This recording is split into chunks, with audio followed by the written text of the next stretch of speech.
Praise be to the wonderful name of the Lord Jesus Christ. ஆண்டவராகிய இயேசு கிறிஸ்துவின் அற்புதமான நாமத்துக்கு மகிமை உண்டாகட்டும். We greet each and every one of you as you have gathered here this midweek service in the evening. வாரத்தின் மத்திய நாளிலே இந்த மாலை வேளையிலே இந்த இடத்திலே கூடி வந்திருக்கிற உங்கள் யாவரையும் நான் வாழ்த்துகிறேன். With these few words, I would like to draw your attention into the Word of God. தேவனுடைய வார்த்தைக்குள்ளே இந்த சில வார்த்தைகளோடு உங்களை கவனத்தை கொண்டு செல்ல நான் விரும்புகிறேன். If you have your Bibles and if you are physically able, please stand with me to honor the reading of God's கையிலே Word. வேதாகமம் இருந்து நீங்கள் எழுந்து நிற்க முடியுமானால் எழுந்து நிற்கும்படியாய் தேவனுடைய வார்த்தை கனப்படுத்தும்படிக்காய் நான் கேட்டுக்கொள்கிறேன். I'd like to begin by reading three different portions of scriptures. மூன்று வித்தியாசப்பட்ட வேத பகுதிகளை நாம் வாசிக்கிறோம். The first one would be from the book of Psalm number 42, beginning from verse number 1 through to verse number 3. சங்கீதம் 42 1 3 வரை. Secondly, let us go to the same book of Psalm number 137 and verse number 1.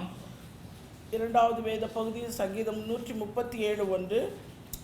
And then our final passage of reading at this time would be from the book of John chapter number 7 and verse number 37. யோவான் 7வது அதிகாரம் 37ஆம் வசனம். Psalm 42 verse number 1 to 3. It says, "As the hart panteth after the water brooks, so panteth my soul after thee, O God. My soul thirsteth for God, for the living God. When shall I come and appear before God? My tears have been my meat day and night, while they continually say unto me, Where is thy God?"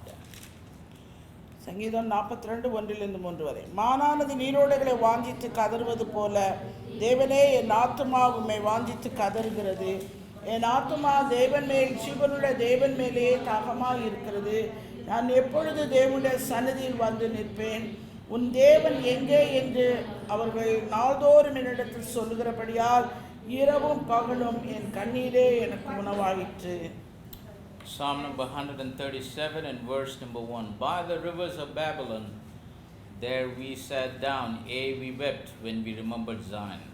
சங்கீதம் 137 1. Babylon ஆறுகள் அருகே நாங்கள் உட்கார்ந்து அங்கே சியோனை நினைத்து அழுதோம். John 7:37. In the last day, that great day of the feast, Jesus stood and cried, saying, If any man thirst, let him come unto me and drink. யோவான் 7:37. பண்டிகையின் கடைசி நாளாகிய பிரதான நாளிலே இயேசு நின்று சத்தமிட்டு ஒருவன் தாகமாய் இருந்தால் என்னிடத்தில் வந்து பானம் பண்ண கடவன். May the Lord add his blessing to the reading of his word. வாசிக்க கேட்ட இந்த வேத பகுதிகளை தேவன் தாமே நமக்கு ஆசீர்வாதத்தை கொடுப்பார். Let us bow our heads and close our eyes for a நாம் word தலைகளை of prayer. வணங்கி கண்களை மூடி ஜெபிப்போம். Most gracious and loving heavenly Father, மிகுந்த கிருபையும் அன்பும் நிறைந்த பரலோகத்தின் தகப்பனே, thank you for the opportunity that you have given us to break the living bread of your word. உம்முடைய வார்த்தையாகிய ஜீவ அப்பத்தை நாங்கள் பிடும்படியா இந்த வேளையை நீர் எங்களுக்கு கொடுத்தபடியால் உமக்கு நன்றி செலுத்துகிறேன். Pray that you will come onto the scene and commune with each and every heart that is under the sound of this voice. ஆண்டவரே, இந்த சத்தத்துக்கு கீழாக கூடி இருக்கிற ஒவ்வொருவரோடும் நீர் வந்து இடப்பட வேண்டுமாய் ஜெபிக்கிறேன். Pray that you will anoint my feeble lips of clay to speak your anointed word. உம்முடைய அபிஷேகப்பட்ட வார்த்தைகளை பேச என் நாவை நீர் அபிஷேகியும். Anoint every hungry heart to hear your word. ஆண்டவரே, ஆசையோடு இருக்கிற ஒவ்வொரு இருதயத்தோடு கூட நீர் பேச வேண்டுமாய் ஜெபிக்கிறேன். Anoint every thirsting heart to receive your word. உம்முடைய வார்த்தையை ஏற்றுக்கொள்ளுகிற ஒவ்வொரு இருதயத்தையும் நீர் அபிஷேக வேண்டுமாய் ஜெபிக்கிறேன். Anoint every longing life to be transformed by your word. ஆண்டவரே, உம்முடைய வார்த்தையினாலே மறுரூபமாகிற ஒவ்வொரு வாழ்க்கையை நீர் அபிஷேகியும். We bind all the power of darkness in the name of the Lord Jesus எல்லா Christ. அந்தகாரத்தின் கிரியைகளை உம்முடைய நாமத்தினாலே கடிந்து கட்டி சபித்து May the அப்புறப்படுத்துகிறேன். liberty of your spirit be with us. உம்முடைய விடுதலையின் ஆவியானவர்கள் மத்தியிலே தங்கி Let இருக்கட்டும். there be a spirit of revelation and understanding upon each and every thirsting soul. ஆண்டவரே, தாகமுள்ள ஒவ்வொரு ஆத்துமாவுக்கும் ஆண்டவரே உம்முடைய புரிந்து கொள்ளுதலையும் உம்முடைய வெளிப்பாட்டை நீர் கொடுக்க வேண்டும் என்று ஜெபிக்கிறேன். Let everyone that hath an ear, let them hear what the Spirit saith unto the churches. ஆவியானவர் சபைகளுக்கு சொல்லுறதை காதுள்ளவன் கேட்க கடவன். We declare that all the glory, honor and praise belong to you and you alone. சகல துதி கன மகிமை மேன்மை எல்லாம் ஒருவருக்கே உண்டாகட்டும் என்று சொல்லி We ask அறிக்கையிடுகிறேன். all of this wonderful blessings in the precious name of the Lord Jesus Christ. எல்லா ஆசீர்வாதங்களும் விலையேற பெற்ற நம்முடைய நாமமாகிய இயேசு கிறிஸ்துவின் நாமத்தினாலே கேட்கிறேன். Amen. Amen. Please be seated. தயவு செய்து உட்கார். The last opportunity that we had together, கடந்த முறை நாம் இந்த இடத்திலே கூடி வந்தபோது I believe it's the week before last, exactly at the same time, கடந்த வாரத்துக்கு முந்தின வாரம் நாம் இதே நேரம் கூடினபோது I began to speak to you on a subject called longing for Zion. சியோனுக்காக ஏக்கம் கொள்ளுதல் என்கிறதை பற்றி பேசிக் கொண்டிருந்தோம். Few weeks before, I started to speak to you on God calling out his people and saying, "Deliver thyself, O Zion." சியோனே நீ உன்னை விடுவித்துக் கொள் என்று சொல்லி தேவன் தம்முடைய ஜனத்தை விடுவித்துக் கொள்ளும்படியாய் சொன்ன காரியத்தின் தலைப்பிலே நாம் தியானித்து வந்தோம். Many times we think only sinners they need deliverance. அநேக நேரங்களிலே நாம் நினைத்துக் கொண்டிருப்பது பாவிகளுக்கு தான் விடுதலை அவசியம். But the Lord spake to his people and he said, Zion, who are God's people, he said, deliver yourself. தேவன் தம்முடைய ஜனங்களே பார்த்து சொல்லுகிறார், சியோனே நீயே உன்னை விடுவித்துக் கொள். It is because the church have gotten from one captivity into another. ஏனென்றால் சபையானது ஒரு அடிமைத்தனத்திலிருந்து மற்றொரு அடிமைத்தனத்துக்குள்ளாக கடந்து போனது. Just like we see in the shadows, நிழலாட்டத்திலே நாம் எப்படி பார்த்தோமோ, the children of Israel being the shadow church in the Old Testament came out of Egypt, which is one captivity, and went into another captivity of Babylon. பழைய ஏற்பாட்டிலே நிழலாட்டத்தில் பழைய ஏற்பாட்டு சபையாகிய இஸ்ரவேலர் எகிப்தின் அடிமைத்தனத்திலிருந்து வெளியே வந்து அவர்கள் மறுபடியும் பாபிலோனிய அடிமைத்தனத்துக்குள்ளானது போல, even in the reality of the times in which we are living, the church of the Lord Jesus Christ have simply gone from one captivity into another. நாம் வாழ்ந்து கொண்டிருக்கிற இந்த நிஜ காலத்திலும் கூட சபையானது ஒரு அடிமைத்தனத்திலிருந்து இன்னொரு அடிமைத்தனத்துக்கு கடந்து போகிறதா இருக்கிறது. Yes, we were once in the bondage of this world. நாம் எல்லாரும் இந்த உலகத்தின் அடிமைத்தனத்துக்குள்ளாக நாம் இருந்தோம். But the Lord, who is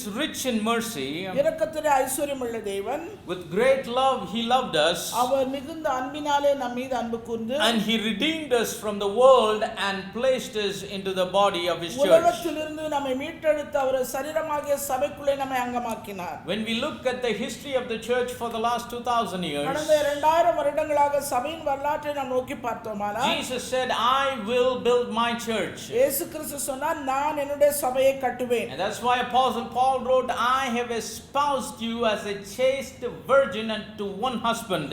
Pavul அப்போஸ்தலன் தன் நிருபத்தில் எழுதுகிறார், கற்புள்ள கன்னியாகிய கிறிஸ்து என்னும் ஒரே புருஷனுக்கு உங்களை ஒப்புக்கொடுக்க நான் That's நியமித்திருக்கிறேன். how the church began. The New Testament church began on this year 2000 years before. சபையானது அவ்விதமாகவே 2000 வருடங்களுக்கு முன்பாக ஆரம்பித்தது. The resurrection was the event or the point of time in which the church really began.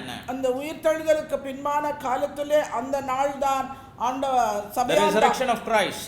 கிறிஸ்துவினுடைய உயிர்த்தெழுதலுக்கு பின்பாக சபை ஆரம்பிக்கப்பட்ட ஆரம்ப காலம். From the time that Jesus appeared unto his disciples in his resurrected body. இயேசு உயிர்த்தெழுந்த சரீரத்தோடு தன்னுடைய சீஷர்களுக்கு அவர் தரிசனமானார். From the time the Holy Ghost came upon the disciples when they were gathered in the upper room. அந்த காலம் முதல் பரிசுத்த ஆவியானவர் அந்த கூடியிருந்தவர்கள் மத்தியிலே அவர் இறங்கினார். As we read through the scriptures in the book of Acts and so on.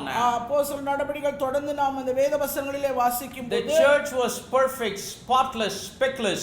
சபையானது பூரணமாய் இருந்தது, அது மாசில்லாமல் இருந்தது, குற்றமில்லாமல் இருந்தது. But the problem started as we read the Lord's message to the first messenger at the city of Ephesus. எபேசு சபைக்கு தேவன் கொடுத்த அந்த முதலாவது அந்த செய்தியில இருந்து தான் நான் பார்க்க முடிகிறது சபையின் நிலைமை. The Lord said, thou hast left thy first love. நீ ஆதியில் கொண்டிருந்த அன்பை விட்டாய் என்று உன் பேரில் எனக்கு குறை உண்டு. That was the point from which the church of the Lord Jesus Christ in its history began to slide into another captivity, which is called the Babylonian captivity. ஆண்டவராகிய இயேசு கிறிஸ்துவினுடைய சபையானது அந்த நேரம் முதல் கொஞ்சம் கொஞ்சமாக மற்றொரு அடிமைத்தனத்துக்குள்ளாக அது சரிந்து போக ஆரம்பித்தது. This captivity is entirely different from the captivity that we went through before in our lives. நம்முடைய வாழ்க்கையில இதற்கு முன்பாய் நாம் அடிமைப்பட்டு போன அந்த அடிமைத்தனத்தை காட்டிலும் முற்றிலும் மாறுபட்ட அடிமைத்தனம். The former captivity is where the Lord came and redeemed us out of the world. முந்தின அடிமைத்தனம் என்பது கிறிஸ்து வந்து நம்மை இந்த உலகத்திலிருந்து மீட்டெடுத்த காரியம். But this latter captivity is a captivity captivity where the world has resided within the church. ஆனால் அடுத்து அந்த அடிமைத்தனமானது உலகமானது சபைக்குள்ளே தங்கி இருக்கிற ஒரு அடிமைத்தனமாகும். Many people are not able to be delivered from the world that is in them. அநேகருக்கு தங்களுக்குள்ளே இருக்கிற அந்த உலகத்திலிருந்து அந்த அடிமைத்தனத்திலிருந்து வெளியே வர முடியாமல் விடுதலை பெற முடியாமல் இருக்கிறார்கள். One thing to be delivered from the world, but it is another thing to be delivered from the world that is in us. ஒரு காரியம் உலகத்திலிருந்து நாம் விடுபட்டது, இன்னொன்று நமக்குள்ளே இருக்கிற உலகத்திலிருந்தும் நாம் விடுபட வேண்டும். But in these last days before the appearing of our Lord Jesus Christ, நம்முடைய ஆண்டவராக இயேசு கிறிஸ்து திரும்ப தரிசனமாக போகிற அந்த காலத்துக்கு முன்பாக He is calling out His own people. நம்முடைய சொந்த ஜனத்தை அவர் கூப்பிடுகிறார். He is calling them, deliver yourself. நீ உன்னை விடுவித்துக் கொள் என்கிறார். I have done everything that I need to do to deliver you. நான் உன்னை விடுவிப்பதற்காக செய்ய வேண்டிய சகலவற்றையும் நான் செய்து நிறைவேற்றி முடித்தேன். This is a captivity that you have allowed by yourself to come and take residence in your life. இந்த அடிமைத்தனம் என்பது நீயாக முன்வந்து ஏற்றுக்கொண்ட ஒரு அடிமைத்தனமாகும். Deliver yourself from all ungodliness. தேவனற்ற எல்லா காரியத்திலிருந்து நீ உன்னை முற்றிலும் Deliver yourself from all carnality.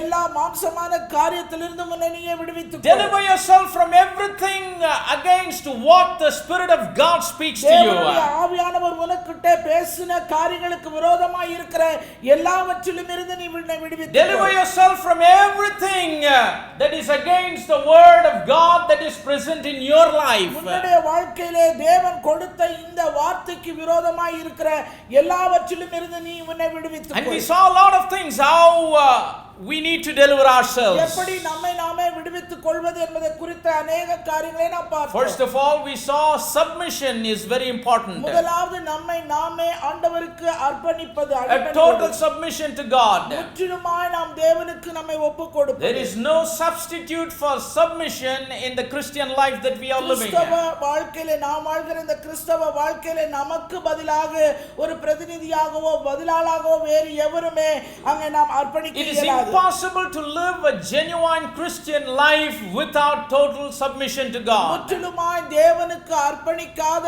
ஒரு கிறிஸ்தவ வாழ்க்கை என்பது கிறிஸ்தவ வாழ்க்கையாக இருக்காது. It's very important that we yield ourselves completely to Him in spirit, soul and body. ஆவி ஆத்துமா சரீரம் முழுவதுமாய் அவருக்கென்று நம்மை முழுவதுமாய் விட்டு கொடுத்து அர்ப்பணிக்க வேண்டும். Praise the name of the living God. Secondly, we saw walking in the Spirit, how it plays a very important role. அந்த ஆவியின்படி நடப்பது என்பது அந்த விடுதலைக்கு எவ்வளவு முக்கியம் என்று சொல்லி பார்த்தோம். Thirdly, we talked about to be aware of the deception that is there in these last days, which is so close to identify. இந்த கடைசி நாட்களிலே மிகவும் நெருக்கமாய் அந்த வஞ்சகம் இருக்கிறதை நாம் அடையாளம் காண வேண்டும் என்பது மூன்றாவதாக. And then in the last time we had together, I began speaking to you on this subject, longing for Zion. சியோனுக்காக ஏக்கம் கொள்ளுதல் என்பதை குறித்து நாம் பார்த்தோம். See, Zion in this present day and time, இந்த காலத்திலே சியோன் என்பது it is not a physical location. அது ஒரு சரீர பிரகாரமாக கூடுகிற ஒரு இடம் அல்ல. In the Old Testament, பழைய ஏற்பாட்டிலே Zion was a location. அது ஒரு இடமாக இருந்தது. Zion is a place. Zion ஒரு இடமாக இருந்தது. Even now you have a place that is called Zion. இப்பொழுதும் கூட சியோன் என்கிற ஒரு இடம் உண்டு. But we need to understand, ஆனால் ஒரு காரியத்தை புரிந்து கொள்ள வேண்டும். we are now living in a time that Zion that the scripture is referring to is not a physical location. இப்பொழுது இந்த புதிய ஏற்பாட்டு சபைக்கு தேவன் இந்த சியோன் என்று சொல்லப்படுகிற அந்த இடம் ஒரு குறிப்பிட்ட இடம் அல்ல. In the present day and time, Zion is a kind of life that God wants us to live. இந்த நிகழ்காலத்து சபைக்கு சியோன் என்று தேவன் குறிப்பிடுகிற காரியம் அந்த முறையான வாழ்க்கை பாதை தான் அது. See, if Zion is a city, அந்த சியோன் ஒரு பட்டணம், it is governed by someone. அது யாரோ ஒருவராலே ஆளுகை செய்யப்படுகிறது. There is a certain way by which the life is lived in Zion. அந்த சியோனிலே இப்படித்தான் வாழ வேண்டும் என்ற ஒரு குறிப்பிட்ட ஒரு காரியங்கள் உண்டு. Even naturally in the cities in which we are living now, நாம் வாழ்ந்து கொண்டிருக்கிற இந்த பட்டணத்திலும் இயற்கையிலும் கூட nobody lives their life uncontrolled the way they like to live. கட்டுப்பாடு இல்லாத விரும்பின வாழ்க்கை எவராலும் வாழ முடியாது. There is a governance in every city. ஒவ்வொரு பட்டணத்துக்கும் ஒரு ஆளுகை உண்டு. There are rules and regulations in a city. அந்த பட்டணத்துக்கென்ற சட்டங்களும் திட்டங்களும் உண்டு. There is a culture in every city. city. ஒவ்வொரு பட்டணத்துக்கும் கலாச்சாரம் There is a particular lifestyle in every ஒரு city. குறிப்பிட்ட வாழ்க்கை முறை ஒவ்வொரு பட்டணத்துக்கும் There are do's and don'ts in every city. ஒவ்வொரு பட்டணத்திலும் செய்ய வேண்டுவது செய்ய வேண்டாதவை என்று உண்டு. So spiritually, எனவே ஆவிக்குரிய ரீதியா we are a group of people நாம் ஒரு கூட்ட ஜனங்கள் that is called and chosen of God அவர் தேவனாலே தெரிந்தெடுத்து to அழைக்கப்பட்டவர்கள். live a Zionic life. அவர்கள் ஒரு சியோனிய வாழ்க்கை வாழ And in வேண்டியவர்கள். this Zion, இந்த Zion, the scripture says this city is the city of God. இந்த சியோன் என்பது தேவனுடைய And பட்டணமாகும். God is the one who rules in that city. அந்த பட்டணத்தை தேவன் ஒருவரே ஆளுகை And செய்கிறார். He sets what are the do's and don'ts in this city. அவர்தான் அந்த பட்டணத்தில் எது செய்ய வேண்டும் எது செய்யக்கூடாது என்று சொல்கிறார். He controls the city. அவர் எல்லா முழு கட்டுப்பாடும் அவருடையது. He is the one that protects the city. அந்த பட்டணத்தை பாதுகாக்கிறவரும் அவரே. He is the one that provides for the city. அந்த பட்டணத்துக்கான தேவைகள் எல்லாம் சந்திக்கிறவரும் அவரே. Nobody elected him to govern that city. யாருமே அவரை தேர்ந்தெடுத்து அந்த பட்டணத்துக்காக He தேர்ந்தெடுக்கப்படவில்லை. is the one who owns that city. அவர் ஒருவரே அந்த பட்டணத்துக்கு சொந்தமானவர். He is the eternal owner. அவர் நித்தியமாக சொந்தமானவர். And everyone that lives in that city, அந்த பட்டணத்திலே வாழ்கிற ஒவ்வொருவரும் they belong to him. அவருக்கு சொந்தமானவர்கள். Praise the name of the living God. They submit to him. அவருக்கு அவர் They அர்ப்பணிக்கப்பட்டவர்கள். walk in his ways. அவருடைய வழிகளிலே They நடக்கிறவர்கள். follow him. அவரை பின்பற்றுகிறவர்கள். No fowls of the air can deceive them. எந்த ஒரு ஆகாயத்து பிரபுவும் சதிகளும் அவர்களை சந்திக்க In முடியாது. the Old Testament, in the shadows, அந்த பழைய ஏற்பாட்டு நிழலாட்டத்திலே when the people of God, தேவனுடைய ஜனங்கள் when they went into the Babylonian captivity, அவர்கள் பாபிலோனிய அடிமைத்தனத்துக்கு உள்ளான போது they sat by the rivers of Babylon அவர்கள் பாபிலோன் அருகே ஆறுகள் அருகே and they உட்கார்ந்து started to weep. அவர்கள் அழுதார்கள். Why did they start to weep? அவர்கள் அழுத ஆரம்பித்தார்கள். Because they remembered Zion. அவர்கள் சியோனை நினைத்து அழுதார்கள். They understood Zion is their home. அந்த சியோன் என்பது தங்களுடைய வீடாக அவர்கள் They நினைத்தார்கள். understood they have gone out of God's territory. தேவனுடைய எல்லையை விட்டவர்கள் தூரமாக்கப்பட்டதை அவர்கள் உணர்ந்தார்கள். Because in that day and time, அந்த காலத்துல அந்த நேரத்திலே Zion was the place where God was dwelling. தேவன் தங்கி இருக்கிற வாசமாய் இருந்த இடம்தான் Zion. It was the place where the presence of God resided. தேவனுடைய பிரசன்னம் தங்கி இருந்த இடம்தான் Zion. Only in that location people can experience the presence of the Almighty அந்த God. சியோன் என்கிற அந்த இடத்துக்கு சென்றாதான் சர்வ வல்லமையுள்ள தேவனுடைய பிரசன்னத்தை ஜனங்களாலே உணர But when முடியும். the people of God departed out of Zion, ஆனால் தேவனுடைய ஜனங்கள் அந்த சியோனை விட்டு வெளியேறி they வந்த felt in பின்பு their heart அவர்கள் தங்கள் இருதயத்திலே they உணர்ந்தார்கள். were literally separated from God. முற்றிலுமாய் அவர்கள் தேவனை விட்டு They பிரிக்கப்பட்டார்கள். thought that they are going far away from the presence of God. தேவனுடைய பிரசன்னத்தை விட்டு தூரமாக அவர்கள் போவதாக They are marching out of the goodness of God. தேவனுடைய அந்த நன்மையை விட்டு அவர்கள் தூரம் They are marching out of the protection of God.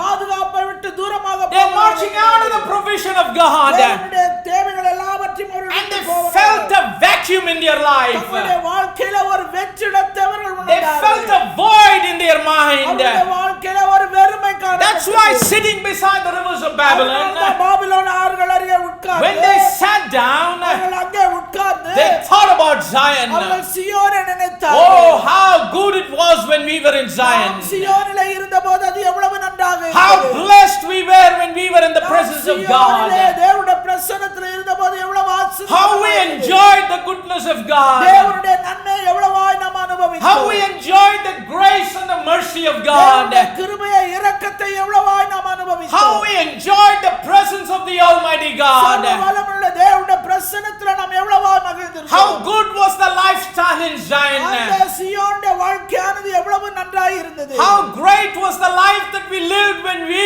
were close to the presence of தேவனுடைய God. பிரசன்னத்துக்கு கண்டே நெருக்கத்திலே இருந்தபோது அது எவ்வளவு ஆசீர்வாதமாய் இருந்தது. Now we have drifted away. இப்பொழுதோ நாம் Now we have தூரமாக்கப்பட்டிருக்கிறோம். come too far. நாம் இன்னும் அதிக தூரமாக்கப்பட்டிருக்கிறோம். Thinking of those good days. அந்த நல்ல நாட்களை நாம் நினைக்கிறோம். They were crying, weeping. அவர்கள் அழுதார்கள். They were sobbing. அவர்கள் மிகவும் வருத்தப்பட்டார்கள். What is the sign of weeping and sobbing? அவிதமாய் அவர்கள் வருத்தப்பட்டு அழுகிறதுடைய அடையாளம் என்ன? It's a sign of longing. அது ஏக்கத்துடைய They அடையாளம். long for those days. அந்த நாட்களுக்காக அவர்கள் ஏக்கம் They கொண்டார்கள். were thinking, when will those days come back in our எப்பொழுது life? மீண்டுமாய் அந்த நாட்கள் நமக்கு வரும்? When we can get back and live the kind of life we once lived. நாம் இதற்கு முன்பாய் வாழ்ந்த அந்த சியோனிய வாழ்க்கை முறை எப்பொழுது மீண்டும் A நமக்கு happy உண்டாகும்? life. ஒரு சந்தோஷமான A வாழ்க்கை, prosperous life. ஒரு செழிப்புள்ள A வாழ்க்கை, life of freedom. ஒரு சுயாதீனமுள்ள வாழ்க்கை, A life that pleases God. தேவனுக்கு பிரியமான ஒரு வாழ்க்கை, A life where God is our provider and God is our தேவனே protector. நம்முடைய பாதுகாவலர், நமக்குரிய எல்லாவுமாய் இருந்த அந்த காலம் எப்போது They வரும்? were sitting in bondage and they are thinking about the good life they once lived, a freedom life in Zion. அவர்கள் பாபிலோனிலே அடிமைத்தனத்துக்குள்ளே கட்டப்பட்ட நிலையிலே அந்த சியோனை நினைத்து அவர்கள் அழுதார்கள். This was the starting point that provided the way for them to march back to Zion. மீண்டுமாய் அவர்கள் சியோனுக்கு திரும்பி வருவதற்குரிய ஆரம்ப நாள் காலம்தான் அது. We need to understand, my brothers and sisters, சகோதர சகோதரிகளே, நாம் ஒரு காரியத்தை புரிந்து the கொள்ள scripture வேண்டும். says we were chosen in him from before the foundations of the நாம் world. கிறிஸ்துவுக்குள் உலக தோற்றத்துக்கு முன்பாகவே நாம் முன்னறிந்து When you முன்குறிக்கப்பட்டோம். were chosen in him from before the foundations of the world, நீங்களே அவருக்குள்ளே உலக தோற்றத்துக்கு முன்னே தேர்ந்தெடுக்கப்பட்டீர்கள். let me tell you, you are perfect. நீங்கள் பூரணமுள்ளவர்கள். You were perfectly chosen in him. நீங்கள் அவராலே பூரணமுள்ளவர்களாய் Because the தேர்ந்தெடுக்கப்பட்டீர்கள். scripture says you were not chosen out of him, you were chosen in him. நீங்கள் அவருக்குள் இருந்து தான் எடுக்கப்பட்டீர்கள், அவருக்கு வெளியே அல்ல. Yes, when we came to know Christ in the life that we are living on this earth, we understood that we are in Christ. நாம் இந்த வாழ்கிற இந்த வாழ்க்கையிலே கிறிஸ்துவை நாம் அறியும் போது நாம் அவருக்குள்ளாக வாழ்கிறோம், அவரை நாம் ஏற்றுக்கொண்டிருக்கிறோம். Before we came to the understanding in the life that we are living in this world, already in the heavenlies, before the foundations of the world, we were chosen perfect, spotless, speckless in the mind of God. நாம் இந்த பூமியிலே கிறிஸ்துவை இரட்சகராக ஏற்றுக்கொண்டு நாம் அவருக்குள்ளே வாழ்கிற இந்த வாழ்க்கை வாழ்வதற்கு முன்பாகவே, உலக தோற்றத்துக்கு முன்பாக அவருக்குள் அவர் நம்மை தெரிந்தெடுத்தபடினாலே நாம் பூரணமுள்ளவர்களாய், மாசற்றவர்களாய், ஒரு பழுதுமில்லாதவர்களாய் நாம் இருக்கிறோம். God saw you pure and holy. ஆண்டவர் நம்மை பார்க்கும்போது சுத்தமுள்ளவர்களாக, பரிசுத்தமுள்ளவர்களாய் That காண்கிறார். is why he chose us from before the foundations of the world. அதனால்தான் அவர் உலக தோற்றத்துக்கு முன்பாகவே முன்னறிந்து முன்குறித்தார். If we were imperfect and if we were sinners and wicked people, he would not have chosen us in Christ before the foundations of the world. குறைவுள்ளவர்களாய், நாம் பூரணமல்லாதவர்களாய், பழுதுள்ளவர்களாய், குற்றமுள்ளவர்களாய் இருந்தோமானால் ஆண்டவர் உலக தோற்றத்துக்கு முன்னால் அவருக்குள் தேர்ந்தெடுத்திருக்க மாட்டார். Praise the name of the living God. That was the glorious existence of our life in the mind of God. தேவனுடைய கிறிஸ்துவினுடைய சிந்தையிலே நாம் வாழ்ந்த அந்த நாட்கள் மிகவும் ஒரு மகிமையான ஒரு நாட்கள் That's why ஆகும். we are not born into this world by chance. இந்த உலகத்திலே நாம் பிறந்தது ஏதோ சான்ஸ்னால நாம் பிறந்து It is not an வந்தோம். accident that we are living in this இந்த world. உலகத்திலே வாழ்வது ஒரு விபத்தினால வாழ்வதில்லை. Many people, they are vexed by their life. அநேகர் தங்களுடைய வாழ்க்கையில வெந்து நொந்து போகிறார்கள். And they go to a point of even cursing their parents why they brought them into this world. தங்களுடைய பெற்றோரை சபிக்கிற அளவுக்கு, ஏன் என்ன பெத்தீங்கன்னு கேட்கிற அளவுக்கு போயிடுறாங்க. Let me tell you, you are not living in this world by chance. நீ இந்த உலகத்திலே வாழ்வது ஒரு சான்ஸ்னால நீ வந்து பிறந்து வாழல. You are not an accident. அதுபோல விபத்துனால நீ பிறக்கல. God knew you.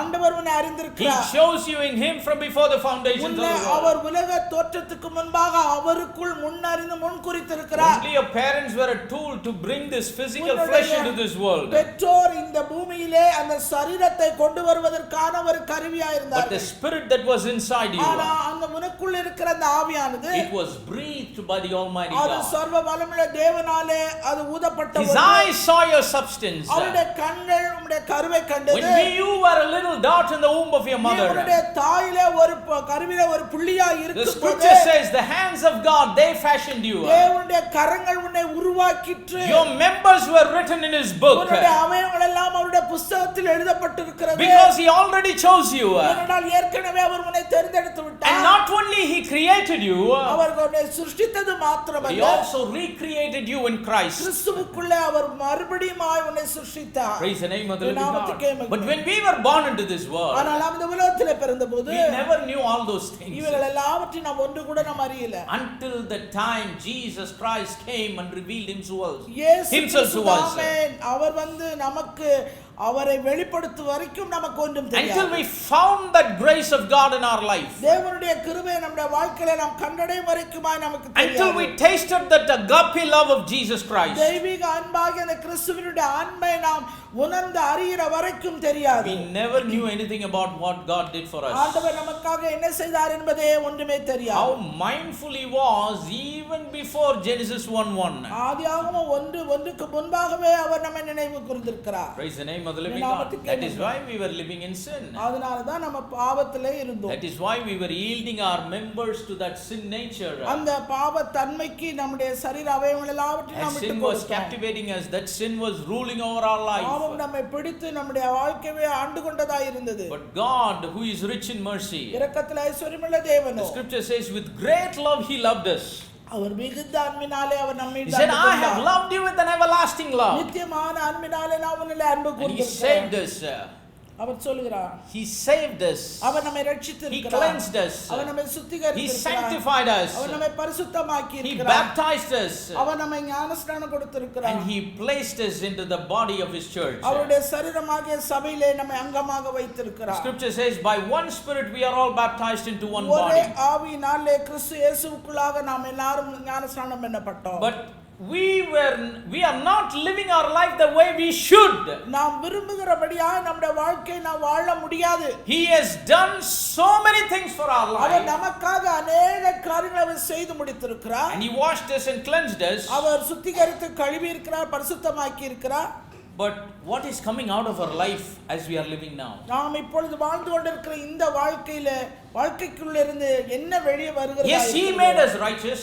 அவர் நம்மை நீதிமானாக்கினார். But is righteousness coming out of our life? அவருடைய நீதி நம்முடைய வாழ்க்கை மூலமாக வெளிவருகிறதா? Righteousness is not a hidden nature. Not only a hidden nature. அந்த நீதி என்பது மறைந்திருக்கிற ஒரு தன்மை மாத்திரமல்ல.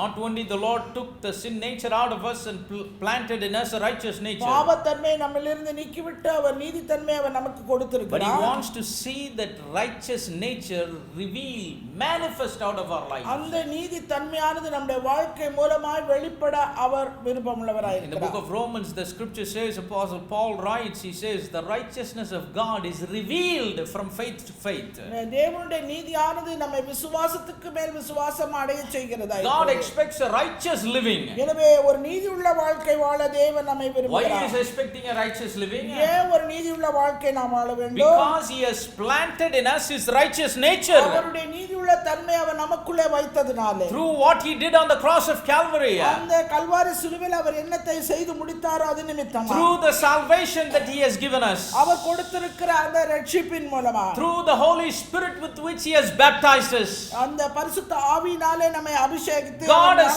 planted in us his righteous nature. அவருடைய நீதியுள்ள தன்மை அவர் நமக்குள்ளே வைத்தார். That's why he is expecting a righteous living out of our lives. நம்முடைய வாழ்க்கையில் இருந்து ஒரு நீதியுள்ள வாழ்க்கை வாழ தேவன் விரும்புகிறார். அதெல்லாம் முடியாதுன்னு சொல்ல முடியாது. How it is possible, brother? எப்படி சாத்தியப்படும் என்று கேட்க கூடாது. I am a man of sin.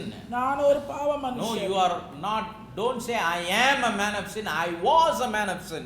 நான் பாவமுள்ள மனுஷன் தான். ஒரு காலத்துல நான் பாவியாய் இருந்தேன். Before I came to know the Lord, ஆண்டவரை நான் அறிவதற்கு முன்பாக, when I was ignorant of God, தேவனை நான் அறியாமல் இருந்தேன். ignorant of his goodness and grace and his love and his mercy upon my life, கிருபை, அவருடைய இரக்கம், அவருடைய அன்பு எதையுமே அறியாமல் இருந்தேன். only in those days I was a sinner. I were a sinner. அந்த நேரம் தான் நான் பாவியாய் இருந்த நேரம். There is a song in English. ஒரு ஆங்கிலத்துல ஒரு பாடல் ஒன்று உண்டு. I am a sinner saved by grace. ஒரு பாவி கிருபையினாலே நான் ரட்சிக்கப்பட்ட ஒரு பாவி. ரட்சிக்கப்பட்ட எப்படி பாவி ஆக முடியும்? I don't know who wrote those lines. யார் அந்த வரி எழுதினாங்கன்னு எனக்கு தெரியாது. Maybe they can say I was a sinner saved by grace. நான் வந்து பாவியாய் இருந்தேன், கிருபையினால ரட்சிக்கப்பட்டேன்னு சொல்றேன். Because when we are saved by grace, நாம் கிருபையினால ரட்சிக்கப்படும்போது sin is wiped away from our life. நம்முடைய வாழ்க்கையிலிருந்து பாவமானது நீங்கி போகிறது. Wickedness is wiped away from our life. பொல்லாப்பு நம்முடைய வாழ்க்கையிலிருந்து நீங்கி போகும். And God says, I have not only forgiven you, I forgot your sins. ஆண்டவர் சொல்றார், உன்னோட பாவத்தை நான் மன்னித்தது மாத்திரமல்ல, அதை மறந்தும் போய்விட்டேன். In other words, இன்னொரு வார்த்தையில சொன்னா, a redeemed person, his sin is cancelled. ஒரு மீட்கப்பட்ட ஒரு நபருடைய பாவமானது நீக்கப்பட்டாயிற்று. You know, when we read Acts 2:38, அப்போஸ்தலர் நடவடிக்கைகள் 2:38 நீங்க says, வாசிச்சீங்கன்னா, repent and be baptized every one of you for the remission of your sins. நீங்கள் ஒவ்வொருவரும் மனம் திரும்பி கர்த்தராகிய இயேசு கிறிஸ்துவின் நாமத்தினாலே பாவ மன்னிப்புக்கென்று ஞானஸ்நானம் பெற்றுக்கொள்ளுங்க. தமிழ்ல வந்து ரெமிஷனுக்கு பாவ மன்னிப்புக்கு என்றுன்னு போட்டிருக்கு. பட் இந்த English Bible remission of sins. Remission means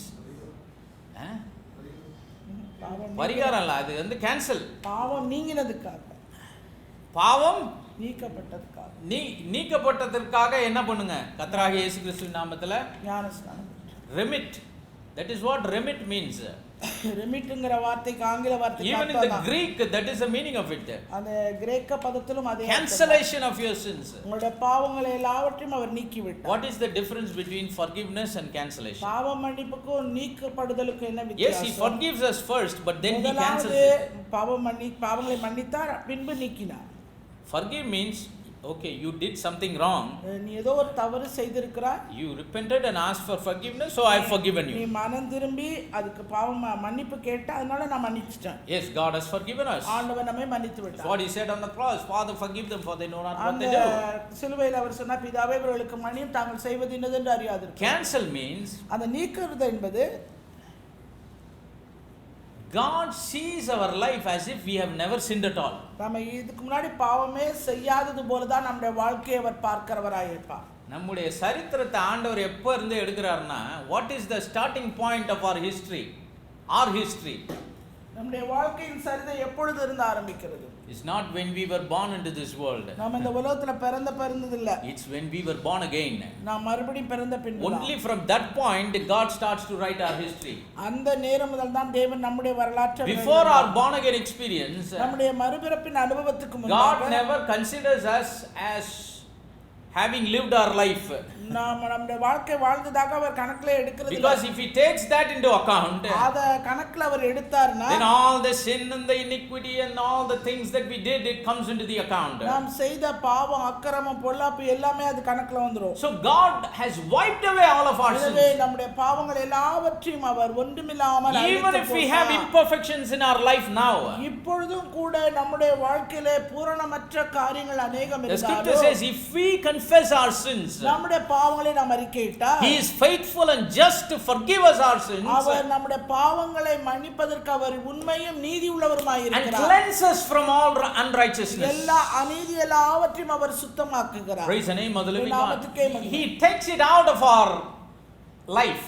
நம்முடைய வாழ்க்கையின் காரியங்கள் எல்லாவற்றையும் முற்றிலுமாய் அவர் so நீக்குகிறார். when God looks at his own people, எனவே தேவன் தம்முடைய ஜனத்தை நோக்கி his பார்க்கும்போது, redeemed ones, நம்முடைய மீட்கப்பட்டவர்களை பார்க்கும்போது, people who are redeemed by his blood, அவருடைய இரத்தத்தினாலே மீட்கப்பட்டவர்களை அவர் நோக்கும்போது, sealed by his spirit, அவருடைய அவருடைய ஆவியினாலே he முத்திரையிட்டு, looks at their life as if they have never sinned at all. அவருடைய வாழ்க்கையை அவர் பார்க்கும்போது அவர்கள் இதற்கு முன்பாக பாவமே செய்யாதவர்களாய் அவர் பார்க்கிறார். there is no history of sin. அவருடைய வாழ்க்கையிலே பாவம் என்கிறதுக்கு வரலாறே கிடையாது. praise the name of the living God. நாமத்துக்கே மகிமை. that's how Eve came into existence. அப்படிதான் ஏவாள் இந்த உலகத்திலே வாழ்ந்தார். you remember the first Eve of first Adam? அந்த முதலாம் ஏவாள் முதலாவது ஆதாம். she was just as perfect as Adam was. ஆதாம் எப்படி இருந்தானோ அதுபோல அவளும் பூரணம் and உள்ளவளாய் Adam was just as perfect as God was. ஆதாம் எப்படி இருந்தான், தேவன் எப்படி இருந்தாரோ அதுபோல அவனும் பூரணம் உள்ளவனாய் Adam was created in the image of God and in the likeness of God. ஆதாம் தேவனுடைய சாயலை போல தேவனை போல ரூபத்திலே அவன் சிருஷ்டிக்கப்பட்டவன். and when God brought Eve out of Adam, ஆதாமிலிருந்து ஏவாளை தேவன் வெளியே எடுத்தபோது what did he say? அவன் என்ன சொன்னா, you are the flesh of my flesh and நீ the bone என்னுடைய of my bone. மாம்சத்தில் மாம்சமும் என் எலும்பில் you எலும்புமானவன். are just as perfect as I am. நான் எப்படி பூரணமுள்ளவனாய் இருக்கிறேனோ அதுபோல நீயும் பூரணமுள்ளவன். that's how she was. அப்படிதான் அவ இருந்தா. she never had any history of sin. அவளுக்கென்று பாவத்து வரலாறு எதுவுமே கிடையாது.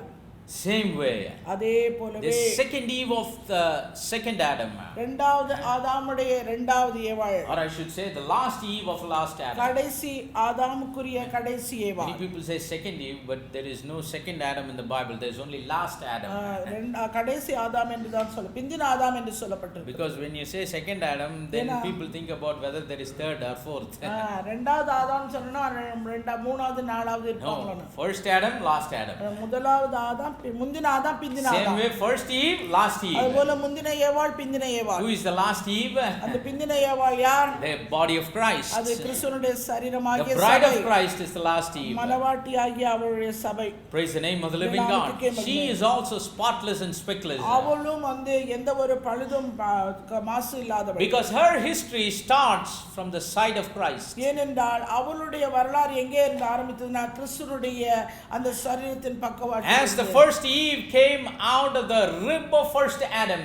முந்தின ஏவாள் முந்தின ஆதாமுடைய விலாவிலிருந்து வந்தது போல.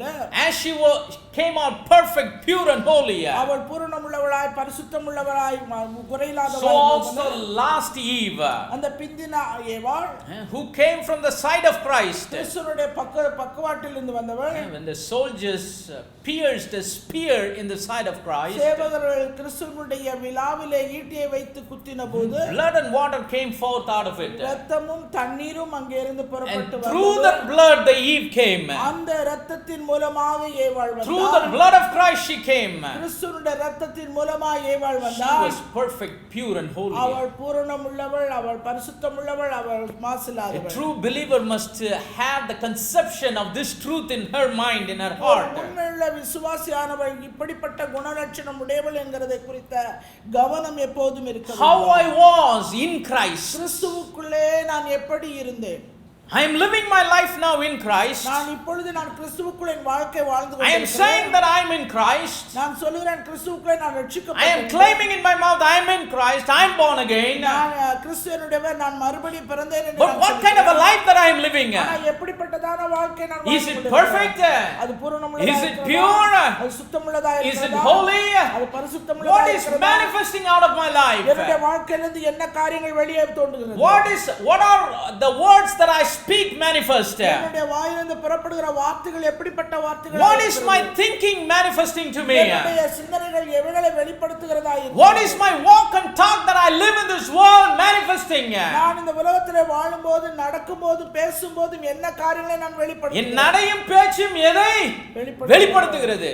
What is my behavior manifesting? என்னுடைய நடத்தைகள் எதைகளை வெளிப்படுத்துகிறது? What are my plans and the ideas of my life for conveying out of my life? என்னுடைய வாழ்க்கைக்கான திட்டங்கள் ஐடியாக்கள் இவைகள் எல்லாம் எவைகளை கொண்டு வெளிப்படுத்துகிறது? Because I was perfect in the mind of God. ஏனென்றால் அவருடைய சிந்தையிலே நான் பூரணமுள்ளவளாய் When He இருந்தேன். chose me in Him from before the foundations of the world. அவர் என்னை இந்த உலக தோற்றத்துக்கு முன்பாக அவருக்குள்ளே என்னை When I was தெரிந்து dwelling in the mind of God. நான் தேவனுடைய சிந்தையிலே இருந்தபோது I was perfect, pure and holy. நான் பூரணமுள்ளவளாய் பரிசுத்தமுள்ளவளாய் சுத்தமுள்ளவளாய் And when இருந்தேன். my bridegroom purchased me by His own blood, அவருடைய வெளியேறப்பட்ட இரத்தத்தினாலே அவர் என்னை கிரயத்தில் I was கொண்டார். meant to be living a perfect, holy life in Christ. கிறிஸ்துவுக்குள்ளே ஒரு பூரணமுள்ள சுத்தமுள்ள பரிசுத்தமுள்ள பழுதில்லாத வாழ்க்கை நான் But வாழ how வேண்டும். much have I swayed away from there? நான் எந்த அளவுக்கு இன்னும் அவருக்குள்ளே நான் வாழ்ந்து I have கொண்டிருக்கிறேன். come too far from the life that He has for me to live.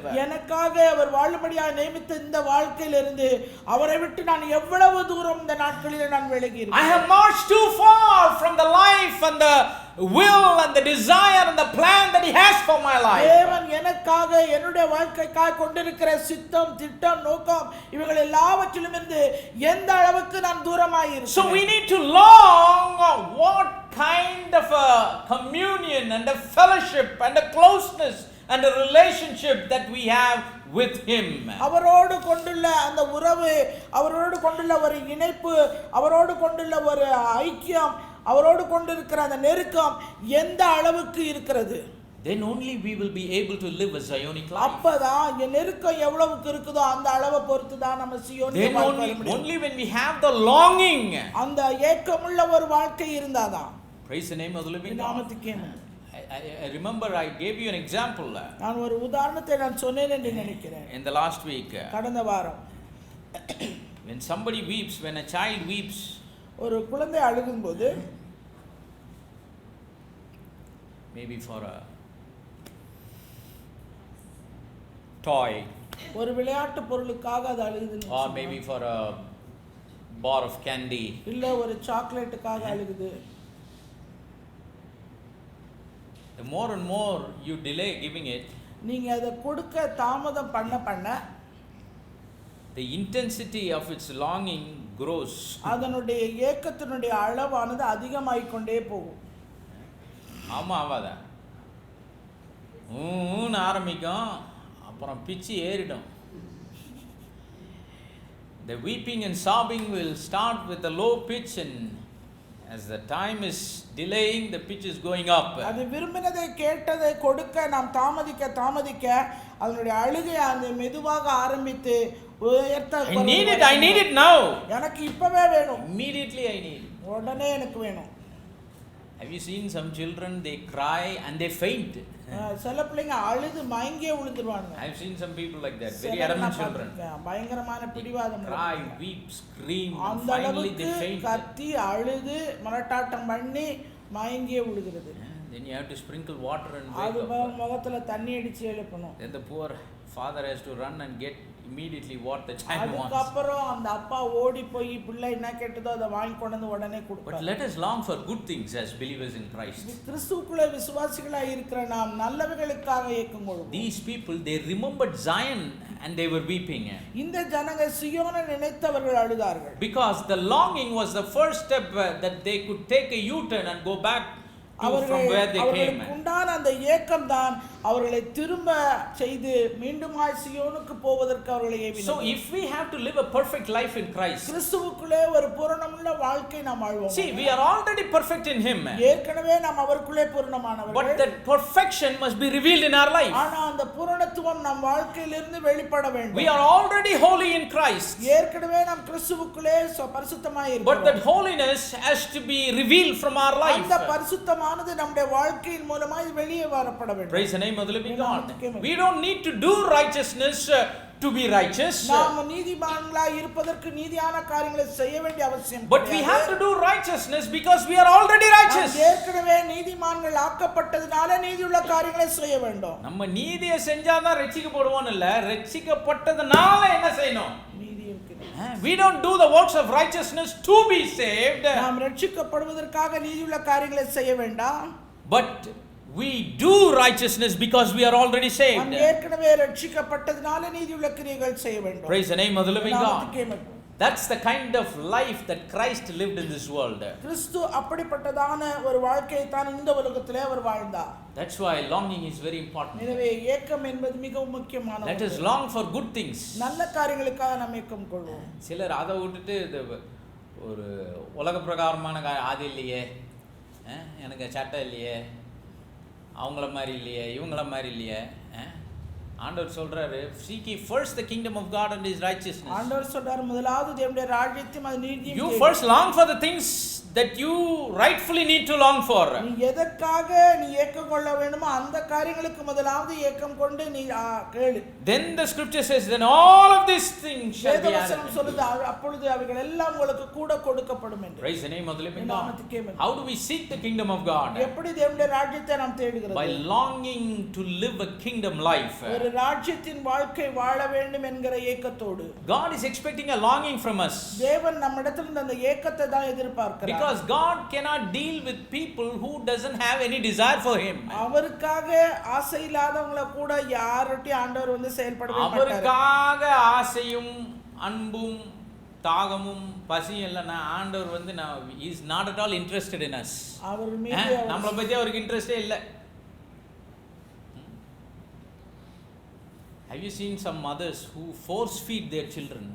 சில தாய்மார் பார்த்திருக்கீங்களா, பிள்ளைங்களை கட்டாயப்படுத்தி உணவு ஊட்டுவாங்க. It will spit 100 times. அது எத்தனை தடவை விட்டாலும் அத்தனை தடவை வெளியே துப்பும். She feeds the child, it will just spit it out. அது வாயில வச்ச உடனே வெளியே துப்பும். They will first give it in the spoon and then they will draw in the spoon what is coming out of its mouth. முதல்ல ஸ்பூன்ல வாய்க்குள்ள வச்சு திணிக்க வேண்டியது, அதுக்கு அப்புறம் துப்புனது அந்த ஸ்பூன்லயே திரும்ப. But instead, if she would wait for an hour or two, ஆனா அதுக்கு பதிலா அவங்க 1 மணி நேரம் 2 மணி நேரம் வெயிட் பண்ணிருந்தாங்க, the child will automatically ask for the food. அந்த குழந்தை தானே வந்து சாப்பாடுன்னு கேட்டிருக்கும். Praise the name of the living God. God is not like a mother who force feeds her children. இப்படி கட்டாயப்படுத்தி ஊட்டி விடுகிற தாயை போல அல்ல நம்முடைய ஆண்டவர். God doesn't like to deal with people who are not interested in him. அவர் மீது வாஞ்சை ஆசை தாகம் ஏக்கம் இல்லாத எவரோடு அவர் செயல்படுகிறார். That's why in John 7:37 Jesus said, அதனால தான் யோவான் 7:37 ல இயேசு விதமாய் if any man thirst, let him come unto me and drink. ஒருவன் தாகமாய் இருந்தால் என்னிடத்தில் வந்து பானம் பண்ண கடவன். இது ஏங்க தாகமாய் இருந்தார்? சும்மா என்கிட்ட வாங்கப்பா ஜாலியா வந்து என்ன பண்ணுங்க? அதெல்லாம் இல்லை. உன் ஜாலியெல்லாம் உன்னோட வச்சிக்கோ. He didn't just say come unto me and drink. அவர் வந்து என்னிடத்துல பானம் பண்ணுங்கள் என்று சொல்லல.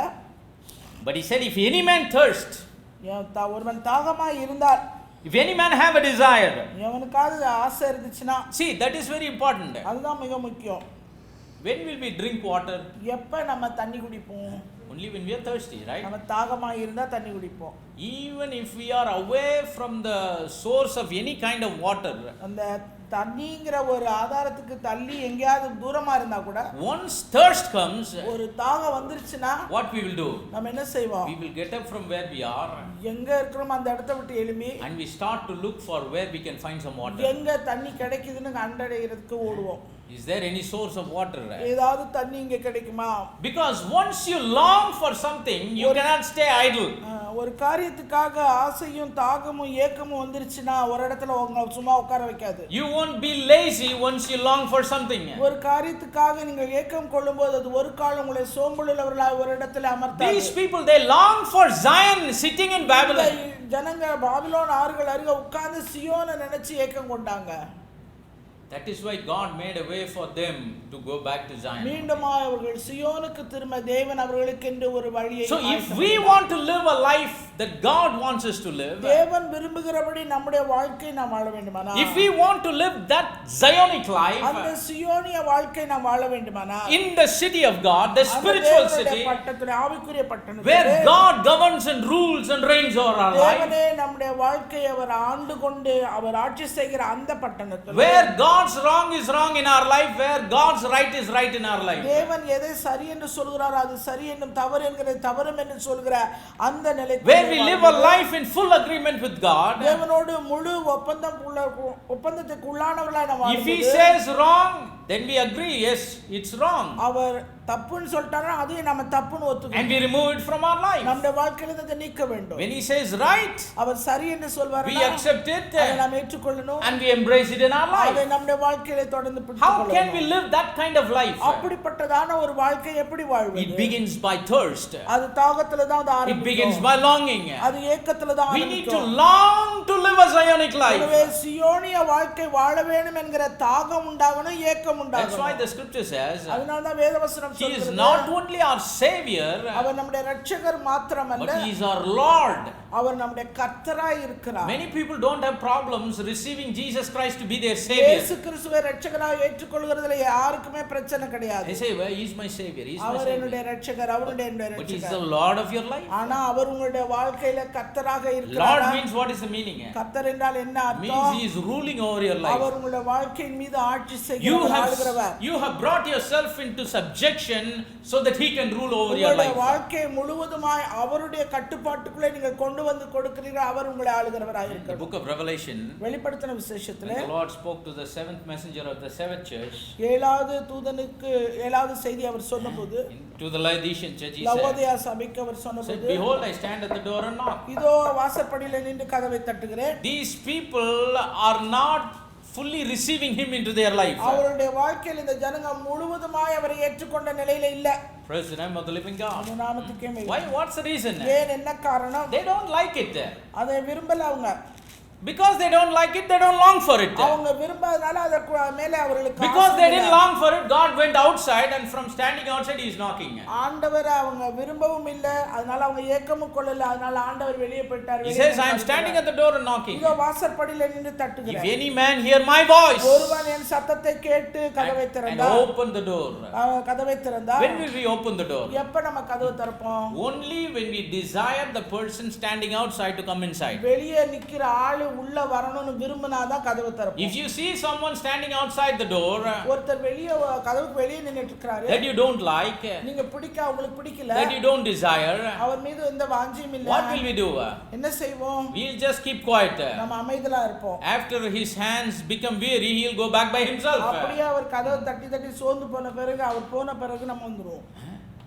Why God is saying I am standing at the door and knocking? ஏன் ஆண்டவர் சொல்றாரு இதோ வாசற்படி நின்று கதவை It தட்டுகிறேன்? means his people have sent the Lord outside. அவருடைய ஜனங்களே அவரை வெளியே அனுப்பி விட்டார்கள். They don't want his rulership. அவருடைய ஆளுகை அவர்களுக்கு They don't want his lordship. அவருடைய கர்த்தத்துவம் அவர்களுக்கு விருப்பம் இல்லை. They don't like his word. அவருடைய வார்த்தை அவர்களுக்கு விருப்பம் இல்லை. They don't have the will that God has for their life. அவர்களுடைய வாழ்க்கைக்காக அவர் கொண்டிருக்கிற சித்தம் அவர்களுக்கு They விருப்பம் don't இல்லை. like the plan that God has for their life. தேவன் அவர்களுடைய வாழ்க்கைக்காக கொண்டிருக்கிற திட்டம் அவர்களுக்கு விருப்பம் இல்லை. See, nowadays things have come like this.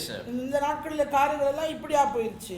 Lord, you come and be in my life only to the level that I allow you. நான் உங்களை அனுமதிக்கிற இடம் வரைக்கும் நீங்க என் வாழ்க்கைக்குள்ள வந்தா போதும் ஆண்டவரே. If I don't want to have in some area of my life, don't enter it. சில என்னுடைய வாழ்க்கையின் பகுதியில நீ வர வேணாம்னா நீ வர. That has become the mindset of the people. அதுதான் ஜனங்களுடைய மனநிலையா இருக்கிறது. இருக்குது. I want the Lord to do something in this area of my life. என்னுடைய வாழ்க்கையின் பகுதியில இந்த பகுதியில ஆண்டவர் எனக்கு இத செய்யணும். But in this area I want to keep him ஆனா outside. இந்த பக்கத்துல வரவே வேணாம், அவர் தூரமா இருந்தாலே போதும். No, we are deceived if we live our life like that. நம்ம வாழ்ந்தோம்னா நம்மை நாம் ஏமாற்றிக் The கொள்கிறவர்களாய் people who are called and chosen by God, தேவனாலே அழைக்கப்பட்டு தெரிந்து கொள்ளப்பட்ட if we have made our calling and our election sure, நாம் அழைக்கப்பட்ட அழைப்பையும் தெரிந்து கொள்வதிலும் உறுதியாக்கி if we are sealed by his spirit, அவருடைய ஆவியினாலே நாம் we முத்திரிக்கப்பட்டிருந்தோம்னா can never afford to keep him away from any area of our life. நம்முடைய வாழ்க்கையின் எந்த பகுதியிலுமே அவர் வர வேண்டாம் என்று சொல்லி அவரை நாம் See, the Bible says we are in him. வேதம் சொல்லுது நாம் அவருக்குள்ள இருக்கிறோம். How can you be in him and keep him away from your life? அவருக்குள்ள இருந்துகிட்டு அவரை எங்கிட்ட நீங்க தூரமாக்குவீங்க? It is a foolish attempt that people try to make. இது ஜனங்கள் செய்கிற பயங்கரமான ஒரு முட்டாள்தனம். In some area of their life they need God. சில அவருடைய வாழ்க்கையின் சில பகுதிகளில் அவர்களுக்கு தேவன் God is welcome in their life. அவருடைய வாழ்க்கையில அவர் வர வேணும். But when it comes to some other areas of their life, ஆனா அதே வாழ்க்கையில இன்னொரு பகுதியில oh, what the Lord is telling, for this situation, for this part of my life, for this area of my life, it won't work out. ஆண்டவர் சொல்கிற காரியம் ஒரு கால வேலைக்காகாது, அதனால அவர் தூரமாக They இருக்கட்டும். try to take God in whatever areas it's comfortable and try to keep the Lord away from the areas in whichever it's not comfortable for them. பகுதிகளுக்கும் அவருடைய சூழ்நிலைகளுக்கும் எது ஆண்டவரை கொண்டு வருவது சௌரியமோ அந்த நேரம் ஆண்டவர் வந்துடணும். வேண்டாத பகுதியில சூழ்நிலை பிடிக்கலையா வரவே வேணாம். Convenient, inconvenient. அது அவர்களுக்கு சௌகரியமானது. They want to choose God அப்படியாக தேவனை தேர்ந்தெடுத்துக் கொள்கிறார்கள். only when it is convenient for them. அவர்களுக்கு சௌகரியமாய் இருக்கிறவங்க Keep him away மற்ற நாட்களெல்லாம் தூரமா வச்சிருது when it is inconvenient. அவர்களுக்கு அசௌகரியமாய் இருக்கும்போது. See, this life that we are living in Christ, கிறிஸ்துவுக்குள்ளே நாம் வாழ்கிற இந்த வாழ்க்கை, it's a life not based on convenience. நம்முடைய சௌகரியத்தை பொறுத்த ஒரு வாழ்க்கை அல்ல. It is a life that is based on compassion or love. அது தேவனுடைய அன்பின் நிமித்தமாய் அவர் மீது கொண்டிருக்கிற ஒரு உருக்கத்தின் நிமித்தமாய் நாம் செய்கிறோம். It's not a life based on convenience, it's a life based on love.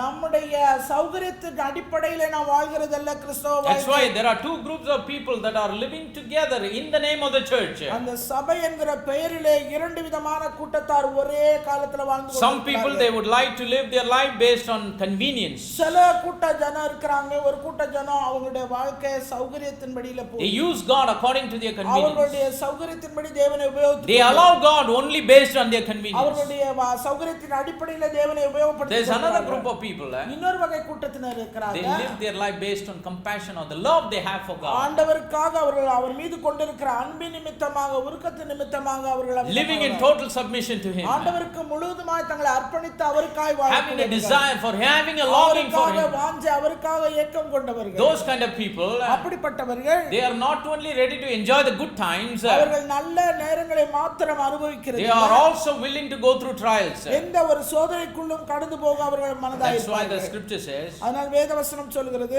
if any man ஒருவன் leaves his father or mother or sister or brother or wife or houses or any belonging. தகப்பனையாவது தாயையாவது சகோதரனையாவது சகோதரியாவது மனைவியாவது நிலங்களையாவது வீட்டையாவது விட்டவன் எவனோ For the sake of Christ. கிறிஸ்துவின் நிமித்தம். There are people ஜனங்க இருக்காங்க who are pushed to that point. அந்த நிலைமை வரைக்கும் அவங்க தள்ளப்படுறாங்க. They leave. அவங்க எல்லாத்தையும் விட்டுறாங்க. Why? ஏன்? Because they love God more than anything else. மத்த எல்லாத்தை காட்டிலும் ஆண்டவர் மீது கொண்டிருக்கிற அன்பு. They have a desire, they have a longing for God more than anything else. கொண்டிருக்கிற வாஞ்சை, ஆண்டவர் மீது கொண்டிருக்கிற ஏக்கம், தாகம். And the Lord says he shall receive 100-fold in the life that he is living on this earth and eternal life. ஆண்டவர் அப்படிப்பட்டவர்களை பார்த்து அவர்களுக்கு சொல்கிறது என்னன்னா, அவன் இம்மையிலே நூறத்தனையா துன்பத்தோட பெறுவான், மறுமையில நித்திய ஜீவனையும் பெறுவான். It's very important மிக முக்கியம் to check our desires, நம்முடைய வாஞ்சை எப்படி இருக்குதுன்னு, our longing. நம்முடைய ஏக்கம் எப்படிப்பட்டதா What are we really longing for in our life? உண்மையாகவே நம்முடைய வாழ்க்கையில எதற்காக நாம் ஏக்கம் கொண்டிருக்கிறோம்? What are we really desiring in our life? நம்முடைய வாழ்க்கையில உண்மையாகவே எதற்காக நாம் வாஞ்சை What is our heart hungering, thirst and thirsting? நம்முடைய பசி, தாகம் எல்லாம் வாஞ்சை எல்லாம் எதை பற்றியதா இருக்கிறது? Psalm number 42, சங்கீதம் 42 verse number 1 to 3 as we read. 1-3 வாசித்தோம் நம்ம. It says, as the heart panteth after the water brook, so panteth my soul after thee, O God. நானானது நீரோடைகளை வாஞ்சித்து கதறுகிறது போல தேவனே என் ஆத்துமா உம்மை வாஞ்சித்து கதறுகிறது. My soul thirsteth for God, for the living God. When shall I come and appear before God? என் ஆத்துமா தேவன் மேல், ஜீவனுள்ள தேவன் மேலே தாகமாய் இருக்கிறது.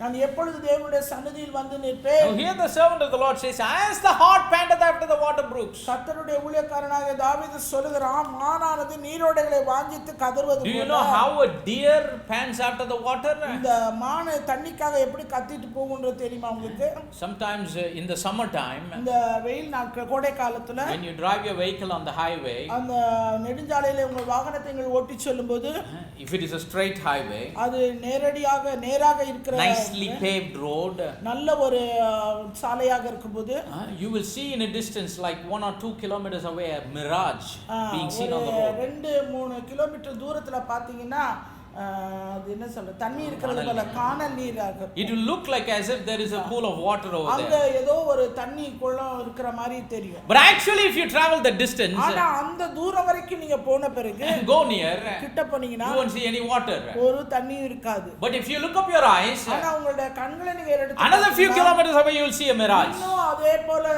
தூரம் போனீங்கன்னா அதே காணல். So that happens with the deer. அது இந்த மானுக்கு நேரிடுது. A heart, it looks away. அது அவிதமாய் தூரத்துல இருந்து பாக்குது அங்க தண்ணி இருக்கிறது போல. Looks like there is a pool of water. அதோ தண்ணி அங்க நிரம்பி இருக்கிறது போல. Looks like it thinks that it can satisfy itself. அது தன்னை திருப்திப்படுத்தக்கூடிய தண்ணீர் அங்க இருக்கிறது போல. So it runs over to that place. அதனால அந்த இடத்துக்கு வேகமாக ஓடுது. Finds nothing. அங்க போய் ஒண்ணும் இல்ல. Then again gazes up its eyes. மறுபடியும் ஓடுது. Sees a mirage at a distance. திரும்பவும் அதே நிலைமைதான். So a deer, it keeps on running and running and running until it finds the real water. அது உண்மையாகவே அந்த தண்ணியை கண்டு அடைந்து அது தாகம் தீருகிற வரைக்கும் இவ்விதமா இது ஓடிக்கொண்டே இருக்கிறது. So what the servant of the Lord is saying here is, கர்த்தருடைய ஊழியக்காரன் என்ன சொல்ல முயற்சிக்கிறார்? my soul is thirsting for God. என்னுடைய ஆத்துமா ஆண்டவருக்காக கதறுது. My soul is thirsting for the living God. ஜீவனுள்ள தேவன் மேலே தாகமாய் இருக்கிறது. As a deer pants for the water brooks. எப்படி அந்த மான் நீரோடைக்காக வாஞ்சித்து கதறி ஓடுதோ அதுபோல. Until I find God. நான் தேவனை கண்டடையும் வரை. Until I find the mercy of God. தேவனுடைய இரக்கத்தை நான் கண்டடையும் வரை. Until I find the goodness of God. தேவனுடைய நன்மையை நான் அடையும் வரை. I am not going to stop. நான் நிறுத்த போகிறது இல்லை. I am going to desire. நான் வாஞ்சித்து கொண்டே I am going to thirst. தாகமாய் I இருப்பேன். am going to long after it. அவர் பின்னாக நான் ஓடிக்கொண்டே இருப்பேன். That's how a child of God has to be. ஒரு தேவனுடைய பிள்ளை இருக்க No matter however you are living your life now, இப்பொழுது நீ உன் வாழ்க்கை எப்படி வாழ்ந்தாலும் சரி, no matter with how imperfections you are living your life now, வாழ்க்கைக்குள்ள எவ்வளவு பூரண குறைவு இருந்தாலும் சரி, until the time a righteous life could manifest out of your life, வாழ்க்கைக்குள்ள இருந்த அந்த நீதியானது வெளிப்படுகிற வரைக்கும், until the time you manifest the divine nature of Christ in your life, தேவனுடைய அந்த தெய்வீக சுபாவம் உன்னிலிருந்து வெளிப்படுகிற வரைக்கும், until you come to the perfect harmony of the lifestyle that God has ordained for us, தேவன் உனக்கென்று நியமித்திருக்கிற அந்த பூரணத்துவ நிலையை நீ அடைகிற வரைக்கும், until the time you become a partaker of a divine nature that it would manifest out of your life, தெய்வீக சுபாவத்துக்கு நீ பங்குள்ளவனாக மாறுகிற வரைக்கும், until you walk like Jesus, இயேசுவை போல நீ நடக்க, until you talk like Jesus, அவரை போல் பேசுகிற until you வரைக்கும், live your life like Jesus, வாழ்க்கை அவரை போல் நீ வாழ்கிற until you வரைக்கும், manifest every good nature that came out of the life of Christ, கிறிஸ்துவினுடைய ஜீவனிலிருந்து வெளிப்பட்ட அந்த நன்மையான தன்மைகள் எல்லாம் important that we keep longing for it. நாம் அதற்காக வாஞ்சை உள்ளவர்கள். Without longing for it, we can never get there. வாஞ்சை இல்லாம, ஏக்கம் இல்லாம, தாகம் இல்லாம அதை அடைய முடியாது. You have got all the ability to reach back to Zion. சியோனுக்கு நீ திரும்பி செல்வதற்கான சகல ஆற்றலையும் நீ பெற்றுக்கொள்ள முடியும். You have got all the grace to do it. ஆண்டவருடைய கிருபையினாலே எல்லாவற்றையும் You have got all the power to live a Zionic life. அந்த சியோனிய வாழ்க்கை வாழ்வதற்குரிய சகல பலனும் உனக்கு உண்டு. That is why the writer to the Hebrews says, we have come to Mount Zion. எபிரேயர்களின் நிருபத்திலே எழுத்தாளன் சொல்றான், நீங்க சியோன் மலையிடத்துக்கு வந்து. Let's go to the book of Hebrews. எபிரேயர்களின் நிருபம் 12வது அதிகாரம். Chapter number 12. 12வது அதிகாரம். This is in New Testament, not in Old Testament. இது பழைய ஏற்பாடுல, இது புதிய ஏற்பாடு. It's talking about the Zionic life of a believer. ஒரு விசுவாசியுடைய சியோனிய வாழ்க்கையை பற்றி Hebrews 12:22 it says, 12:22 சொல்கிறது. you have come to Mount Zion. நீங்கள் சியோன் மலையிடத்துக்கு வந்து சேர்ந்தீர்கள். You are. It means it's a present. நீங்களோ. It's a present ongoing process. இது நிகழ்காலத்துல நடக்கப்பட்ட Each and every day that is passing through in the life that you are living in Christ. கிறிஸ்துவுக்குள்ளே நீங்கள் வாழ்கிற அனுதின வாழ்க்கை கடந்து போய் கொண்டிருக்கிற ஒவ்வொரு நாளும் you're marching towards Zion. நீங்கள் சியோனுக்கு நேராக நீங்கள் you're marching towards the perfection of the Zionic life. Zion வாழ்க்கையின் பூரணத்துக்கு நேராக நீங்கள் you're marching towards the perfection of the Zionic lifestyle. அந்த சியோனிய வாழ்க்கை முறைக்கு நேராக நீங்கள் கடந்து போய் கொண்டிருக்கிறீர்கள். Ye are come unto Mount Zion. நீங்களோ Zion மலையிடத்துக்கு unto the city of the living God. ஜீவனுள்ள தேவனுடைய நகரமாகிய the heavenly Jerusalem. பரம எருசலேமிடத்துக்கு. to an innumerable company of angels. 1000 தேவதூதர்கள். It's not talking about dying and going to heaven. இது மரித்து பரலோகத்துக்கு போவதை பத்தி எழுதல. If that would have been the case, அப்படி ஒரு நிலைமை இருக்குமானா the scripture would start by saying you will come to Mount Zion. நீங்க வந்து சியோன் மலையிடத்துக்கு வருவீர்கள். but says as we are living our life in Christ, கிறிஸ்துவுக்குள் நாம் வாழ்கிற இந்த வாழ்க்கையிலே ye are come to Mount Zion. நாம் Zion மலையிடத்துக்கு and to the city of the living God, ஜீவனுள்ள தேவனுடைய நகரமாகிய the heavenly Jerusalem, பரம எருசலேமிடத்துக்கு innumerable company of angels, 1000 தேவதூதர்கள். to the general assembly and church of the firstborn, சர்வ சங்கமாகிய சபை நடத்திற்கும் பரலோகத்தில் பேரெழுதியிருக்கிற முதற் பேரானவர்கள் சர்வ சங்கமாகிய சபை நடத்திற்கும் which are written in heaven, unto the God the judge of all, and to the spirits of just men made perfect. யாவருக்கும் நியாயாதிபதியாகிய தேவனிடத்துக்கும் பூரணராக்கப்பட்ட நீதிமான்களுடைய ஆவிகளிடத்திற்கும். எத்தனை பேர் பூரணமாக்கப்பட்ட நீதிமான்? God has already made us perfect in him. தேவன் நம்மை ஏற்கனவே நம்மை அவருக்குள்ளாக பூரணப்படுத்தி இருக்கிறார். but we have to be made perfect. ஆனால் இன்னும் அது பூரணப்பட வேண்டும். we have the spirit of judgment, but we have to be made perfect. நாம் அந்த நீதியுள்ள தேவனிடத்திலிருந்து அந்த பூரணத்துவத்தை பெற்று நாம் அந்த பூரணத்துவத்தை வெளிப்படுத்த வேண்டும். to the mediator of the new covenant, புது உடன்படிக்கையின் மத்தியஸ்தராகிய இயேசுவினிடத்தில், to the blood of sprinkling that speaketh better things than that of Abel. ஆபேலுடைய இரத்தம் பேசினதை பார்க்கலாம் நன்மையானவைகளை பேசுகிற இரத்தமாகிய தெளிக்கப்பட இரத்தத்திற்கும் வந்து சேர்ந்தீர்கள். சியோன் இடத்திற்கு வந்தா நம்ம எதுகிட்டலாம் வரோம்னு இந்த வசனம் சொல்லுது. if we come to Zion, நாம் சியோன் இடத்துக்கு வந்தோமானா these words of life are talking about to what all things we are coming இந்த into. ஜீவ வார்த்தை சொல்லுகிறபடி நாம் எந்தெந்த இடத்துக்கெல்லாம் வருவோம் என்று சொல்லுங்க. if we long for Zion and come back to Zion, சியோனுக்காக ஏக்கம் கொண்டு சியோனுக்கு வருவோமானா, if we deliver ourselves from Babylon and return back to Zion, பாபிலோனிலிருந்து நம்மை விடுவித்துக் கொண்டு நாம் சியோனுக்கு திரும்பி and live the kind of life that God wants us to live, தேவன் விரும்புகிற வாழ்க்கை நாம் வாழ்வோமானா, a life of submission, ஒரு அர்ப்பணிக்கப்பட்ட வாழ்க்கை, a life of Christ that is being manifested out of our life. கிறிஸ்துவானவர் நம்முடைய வாழ்க்கையிலிருந்து தோன்றுகிற வாழ்க்கை. the scripture says we are living in the city of the living God, நாம் ஜீவனுள்ள தேவனுடைய நகரத்திலே நாம் வாழ்கிறோம், where we are governed by him, நாம் அவராலே ஆளுகிறவர்களாய் இருக்கிறோம். because that is the heavenly Jerusalem, ஏனென்றால் அதுதான் பரம எருசலேம், that is the heaven on earth. அதுதான் பரலோகம் பூமியில் இருக்கிற. that's what Jesus said, the kingdom of God is within you. இயேசு கிறிஸ்து சொன்னார், பூமியில இருக்கும்போது தேவனுடைய ராஜ்யம் உங்களுக்குள்ள see, when இருக்கிறது. a person is born again, ஒரு நபர் மறுபடியும் பிறக்கும்போது death is not death at all. மரணம் என்பது ஒரு மரணமாக the இருக்காது. bodily death, அந்த சரீர பிரகாரமான people think about this bodily death to be something extraordinary that happens in their life. மரணம் என்பது அவருடைய வாழ்க்கையில அசாதாரணமாக நடக்கக்கூடிய ஏதோ ஒரு no, for a believer it's not something that is extraordinary. அது வந்து அவர்களுக்கு அசாதாரணமாக நடக்கக்கூடிய ஒரு காரியம். for a believer bodily death is very normal. சரீர பிரகாரமான மரணம் என்பது ஒரு சாதாரணமான it is something normal where the Bible doesn't call that to be a death at all. அது வந்து வேதமே மரணம் என்று அழைக்கல. அது when a believer dies, the Bible calls it he sleeps. அங்கே ஒரு விசுவாசி மரித்தானால் அவன் நித்திரை செய்கிறான் என்று தான் சொல்லப்பட்டிருக்கிறது. The Bible never calls death. அங்கே மரணம் என்றே சொல்லல. அத it calls it sleep.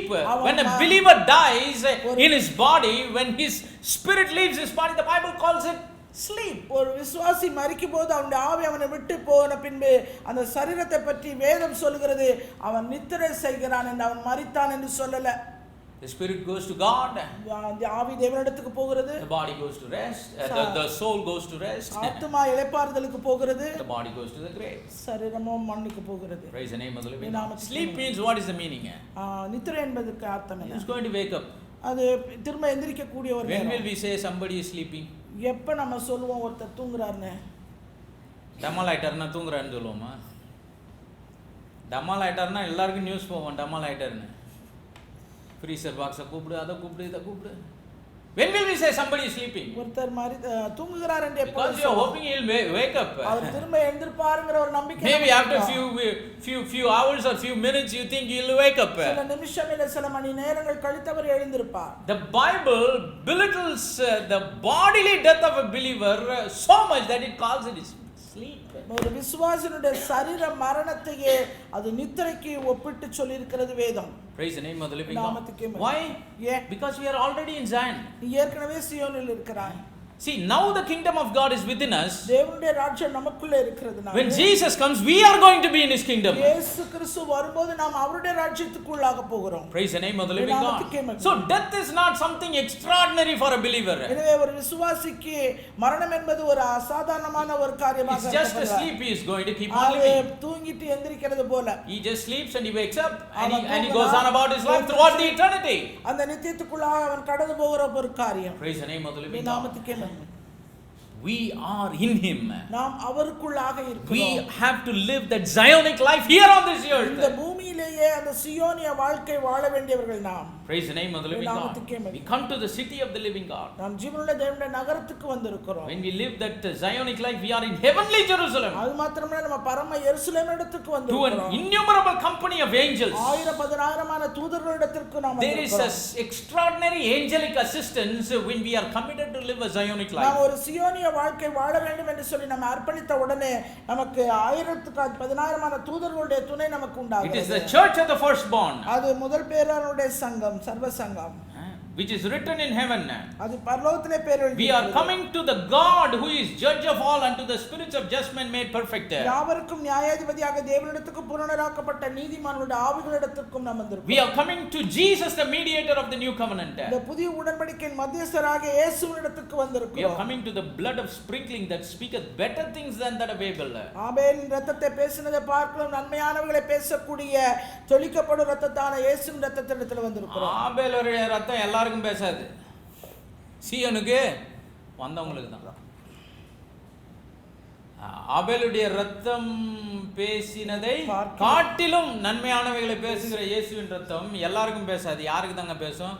The ones who are committed to the Zionic life. அந்த சியோனிய வாழ்க்கைக்கு தன்னை அர்ப்பணித்தவர்களுக்கு, the ones who are marching towards Zion, அந்த சியோனுக்கு நேராக தங்கள் நடை, the ones who are marching towards the Zionic life where God rules and reigns over their life. அவருடைய வாழ்க்கையை தேவனே ஆண்டு ஆட்சி செய்கிறவராக வாழ்கிற அந்த சியோனிய வாழ்க்கை வாழ விரும்புகிறவர்களுக்கு, only to them the blood of Christ speaks better things than the blood of Abel spoke. ஆபேலுடைய இரத்தம் பேசினதை பார்க்கலாம் நன்மையானவைகளை பேசக்கூடிய இயேசுவின் இரத்தம் பேசும். But it all begins with longing. ஆனா இது எல்லாமே ஆரம்பிக்கிறது எங்க ஆரம்பிக்குதுனா ஏக்கத்துல.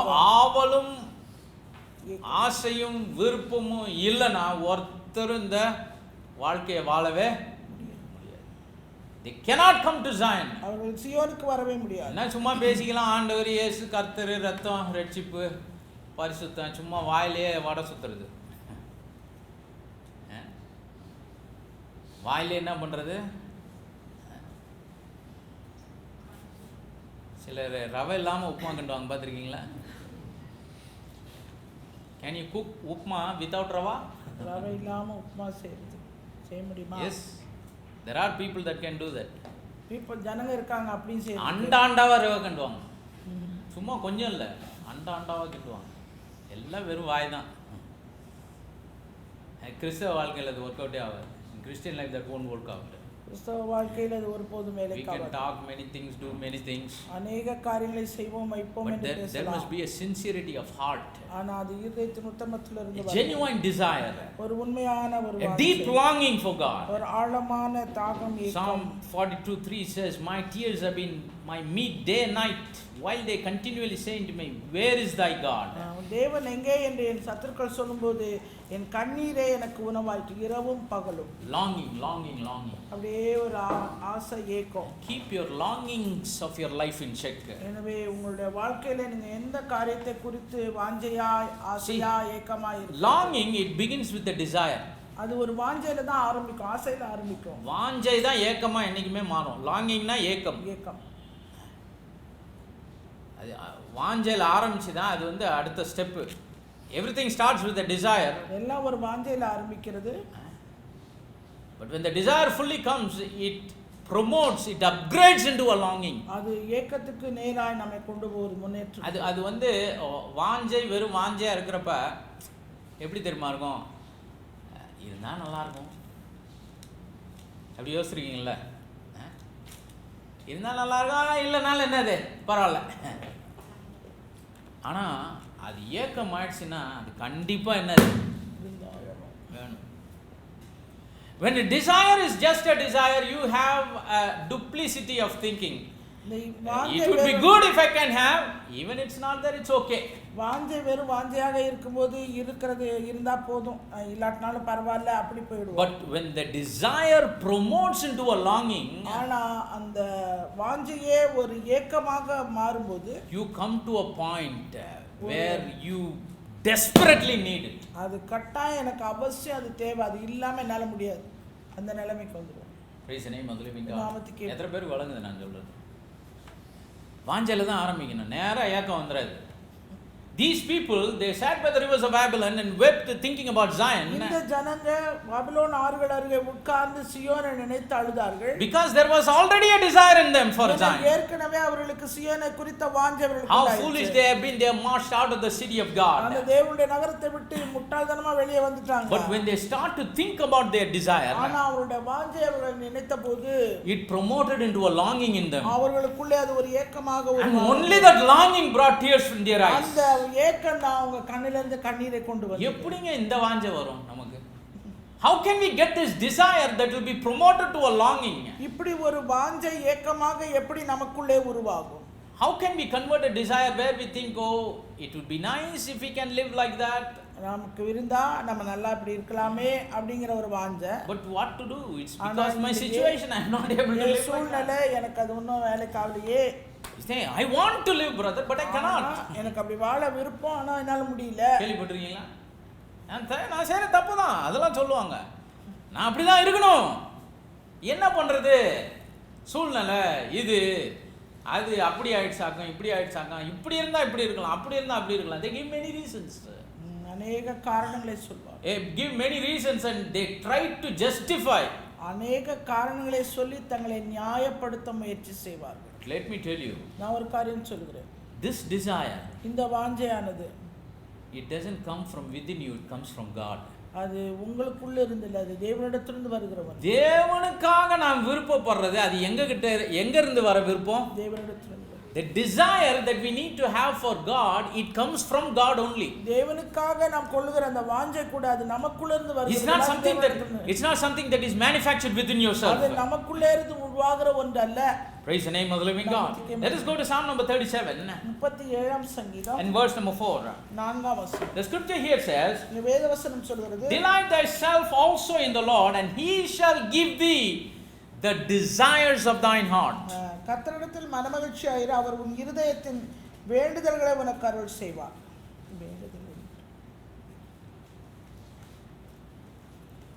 என்ன திருப்பி வாசிங்க. கர்த்தரிடத்தில் மனமகிழ்ச்சியாயிரு, அவர் உன் இருதயத்தின் வேண்டுதல்களை உனக்கு அருள் செய்வார். இங்க வேண்டுதல்னு இருக்கு. The English Bible says, I have checked it with the Hebrew.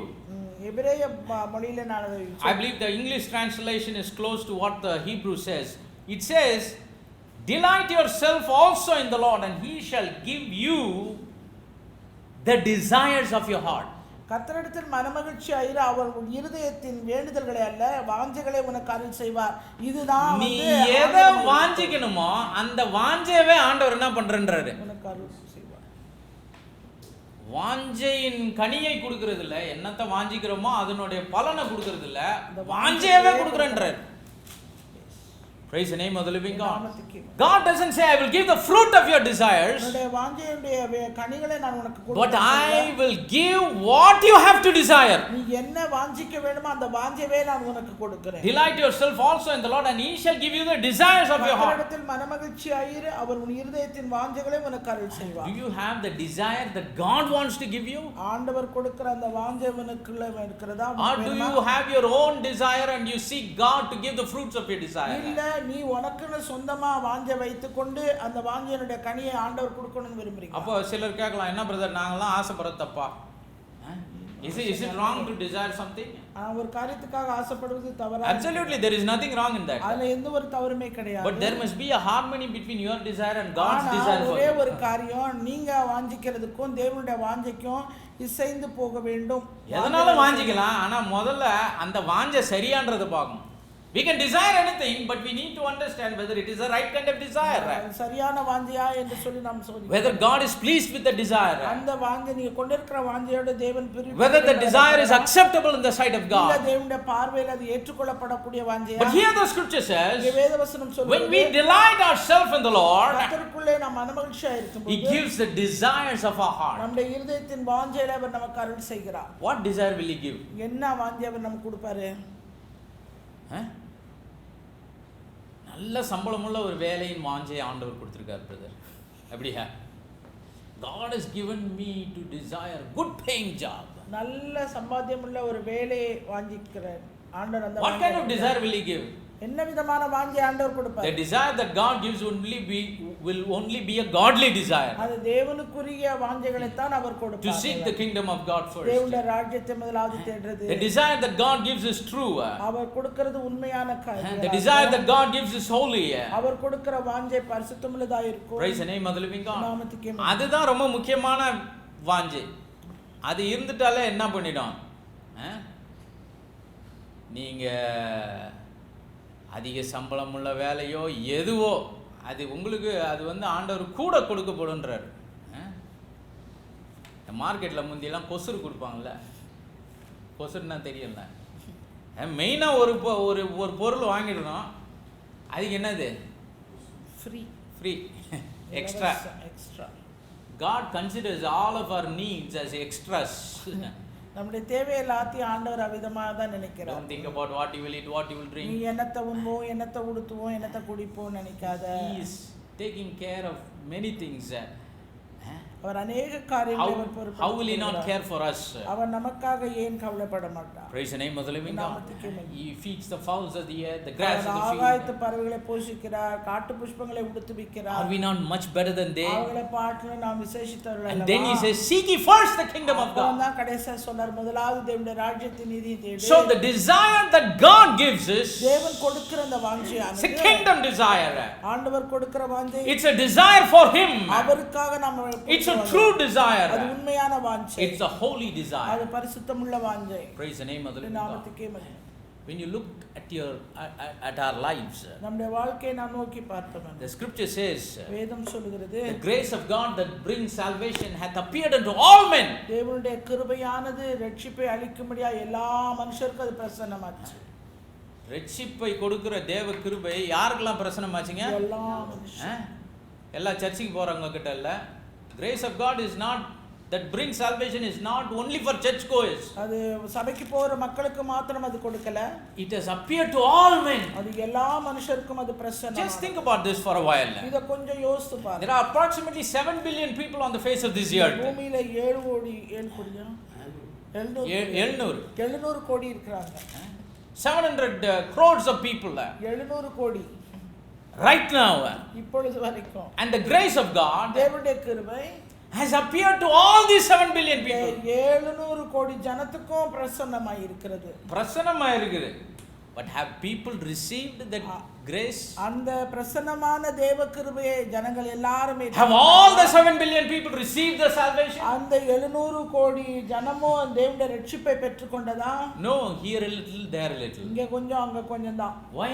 ஏன்? Because only those people அந்த ஜனங்க have received the desire that God has given them. தேவன் கொடுத்திருக்கிற வாஞ்சை அவர்கள் பெற்றுக்கொண்டது. John 6:44 Jesus said, யோவான் 6:44 இயேசு விதமாய் He சொல்கிறார். said, no man can come to me except the Father which hath sent me draw him, and I will raise him up at the last day.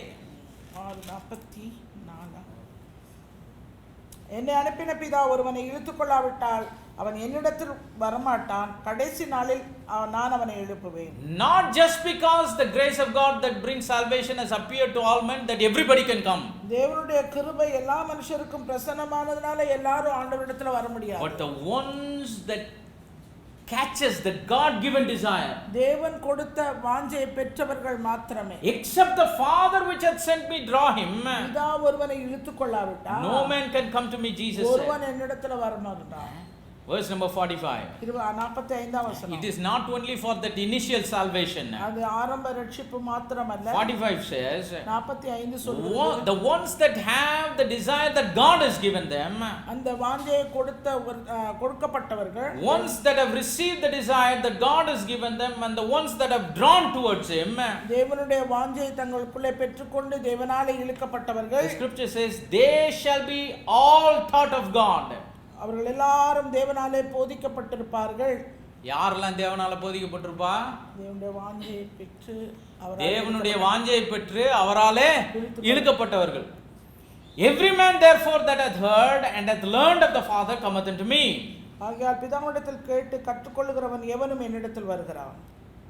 Verse 46, not that any man hath seen the Father, say he which is of God, he hath seen the Father. தேவனிடத்திற்கு வந்தவரே தவிர வேறு ஒருவரும் பிதாவை கண்டதில்லை, இவரே பிதாவை கண்டவர். Praise the name of the living God. So when God draws somebody to him, எனவே தேவன் ஒருவரை தன்னிடத்திலே இழுத்துக்கொள்ளும்போது he not only draws them to a certain point, but he draws them all the way. அவர்கள் ஒரு குறிப்பிட்ட இடம் வரைக்கும் அல்ல, முழுவதுக்குமாய் அவர்கள் தங்களை இழுத்துக்கொள்கிறார்கள். Just to come into the saving knowledge. அந்த ரட்சிக்கிற அந்த காப்பாற்றுகிற அந்த அறிவை அடைய. சிலருக்கு என்னன்னா ஏதோ ரட்சிக்கப்பட்டா போதுங்க.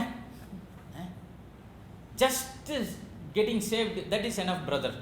ஆரம்ப நிலையிலே ரட்சிப்பின் அனுபவத்தை பெற்றதோடு just the initial experience, ஆரம்ப அனுபவ நிலை, just that repentance, baptism in Jesus name, மனம் திரும்பி ஞானஸ்நானம் பெற்றுக்கொண்ட அந்த ஆரம்ப infilling of the Holy Ghost, பரிசுத்த ஆவியின் நிறைவு, speaking in tongues, ஆவியிலே all that little experience. இந்த சின்ன சின்ன அனுபவம். No, the scripture says, வேதவசனம் சொல்கிறது, once God pulls somebody towards him, ஒருவரை தேவன் தனக்கு நேராக அவர் இழுத்துக்கொள்ளும்போது he pulls them all the way.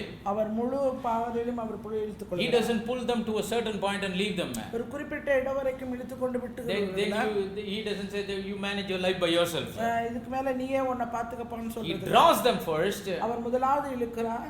He shall be taught of God. அவர்கள் எல்லாரும் அவராலே போதிக்கப்பட்டிருக்கிறார்கள். They are learned of the Father. அது மாத்திரம் பிதாவினிடத்தில் அவர்கள் கற்றுக்கொள்கிறார்கள். He draws them all the way. அந்த முழுவதுமாய் அவர்கள் இழுக்கப்படுகிறார்கள். Praise the name of the living God. நாமத்துக்கு He draws it.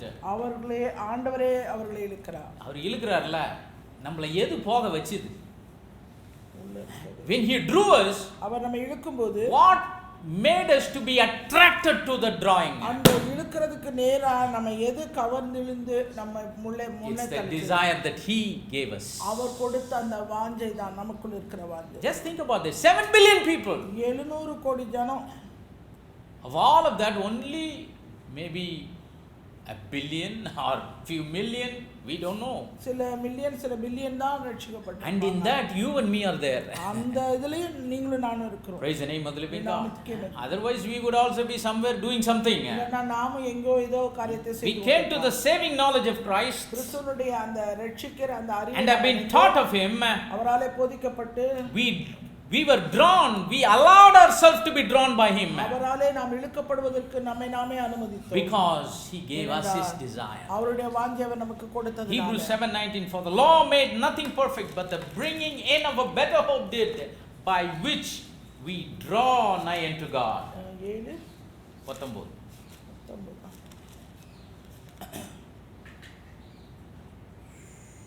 நியாயப்பிரமாணம் ஒன்றையும் பூரணப்படுத்தவில்லை, அதிக நன்மையான நம்பிக்கையை வருவிப்பதோ பூரணப்படுத்துகிறது. அந்த நம்பிக்கையினாலே தேவனிடத்தில் சேர்கிறோம். How did we draw unto God? நாம் எப்படி தேவனிடத்தில் சேர்ந்தோம்? Because of His grace, a better hope. அவர் மீது ஒன்று இருக்கிற நம்பிக்கையினால We draw nigh unto God. Why? Because He drew us. முதலாவது அவர் நம்மை இழுத்ததினாலே நாம் அவரிடத்தில் வந்தோம். Hebrews 10:22. எபிரேயர் 10:20. It says, let us draw near with a true heart in full assurance of faith, having our heart sprinkled from an evil conscience and our bodies washed with pure water. எபிரேயர் 10:22. துர்மனசாட்சி நீங்கள் தெளிக்கப்பட்ட இருதயமுள்ளவர்களாயும் சுத்த ஜலத்தால் கழுவப்பட்ட சரீரமுள்ளவர்களாயும் உண்மையுள்ள இருதயத்தோடும் விசுவாசத்தின் பூரண நிச்சயத்தோடும் சேரக்கடவும். எப்படி சேர முடியும்? அவர் கொடுக்குற விருப்பம் எல்லாமே என்ன பண்ண முடியாது. Only by receiving His desire we can draw towards Him. Only by receiving the desire He gives we can draw to Him. அந்த வாஞ்சையை நாம் பெற்றுக்கொண்டால் தான் அவரிடத்தில் நாம் இழுக்கப்பட முடியும்.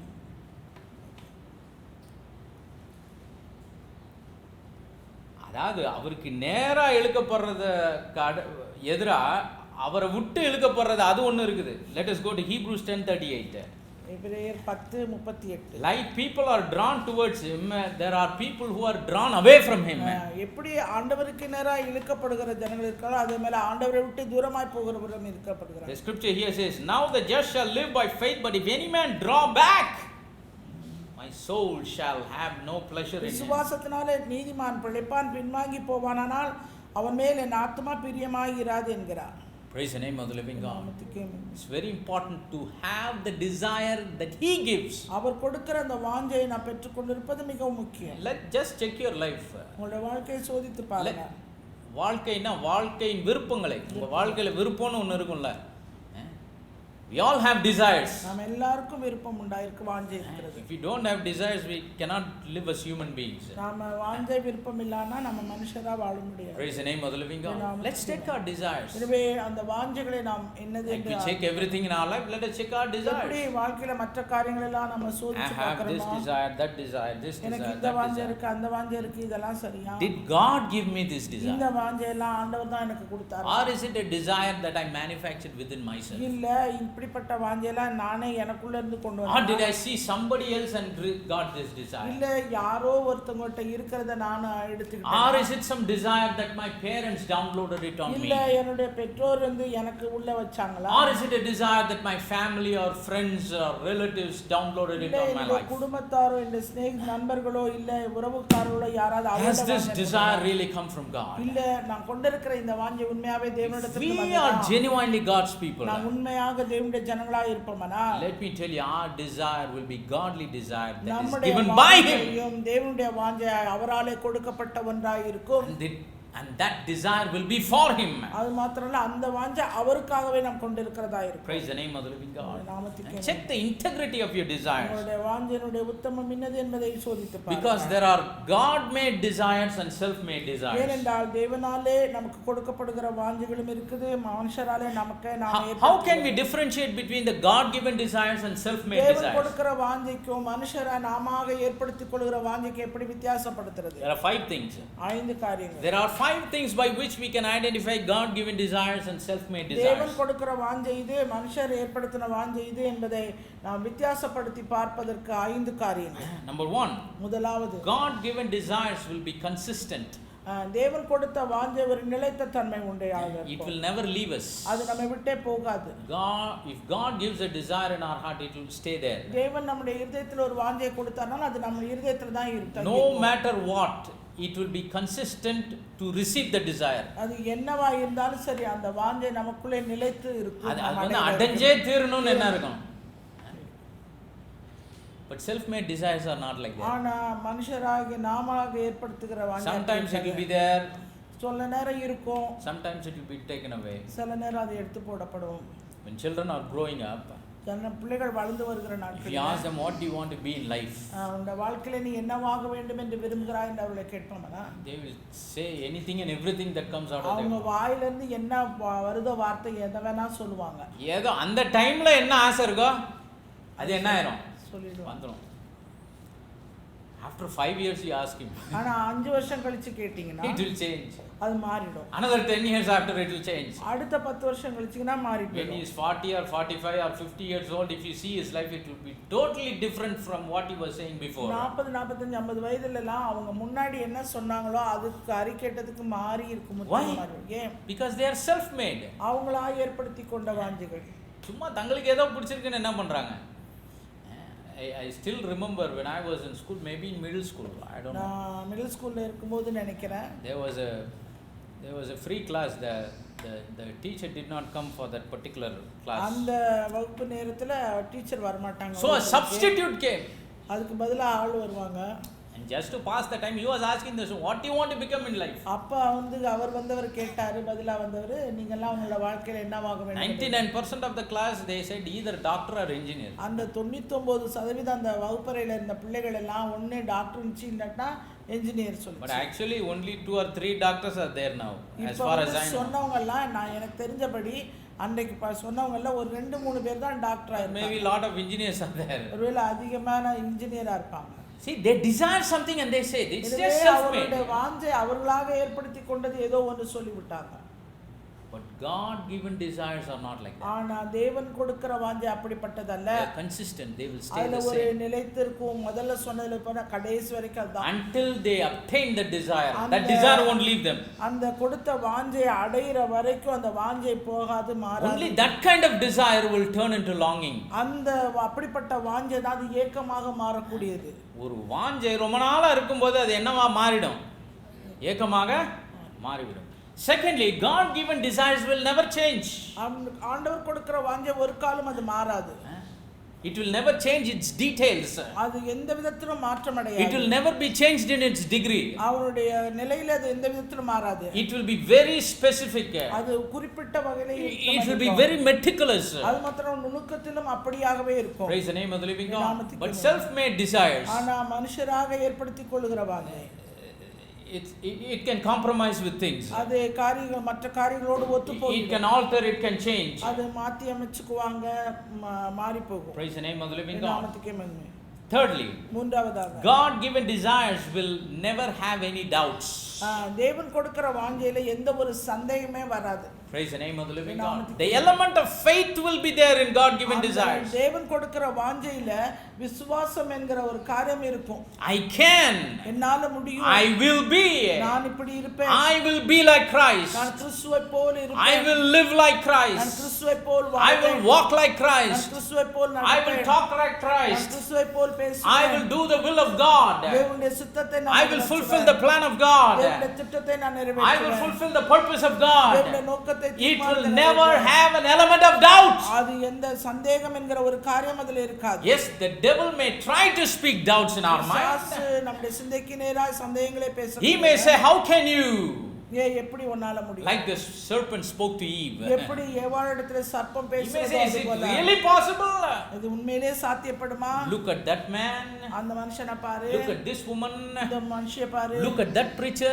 அந்த பிரசங்கியாரை Look at பாரு, that church. அந்த சபையை பாரு, Look at that organization. அந்த Look at this denomination. இந்த சபையை பாரு. See, they are all living different.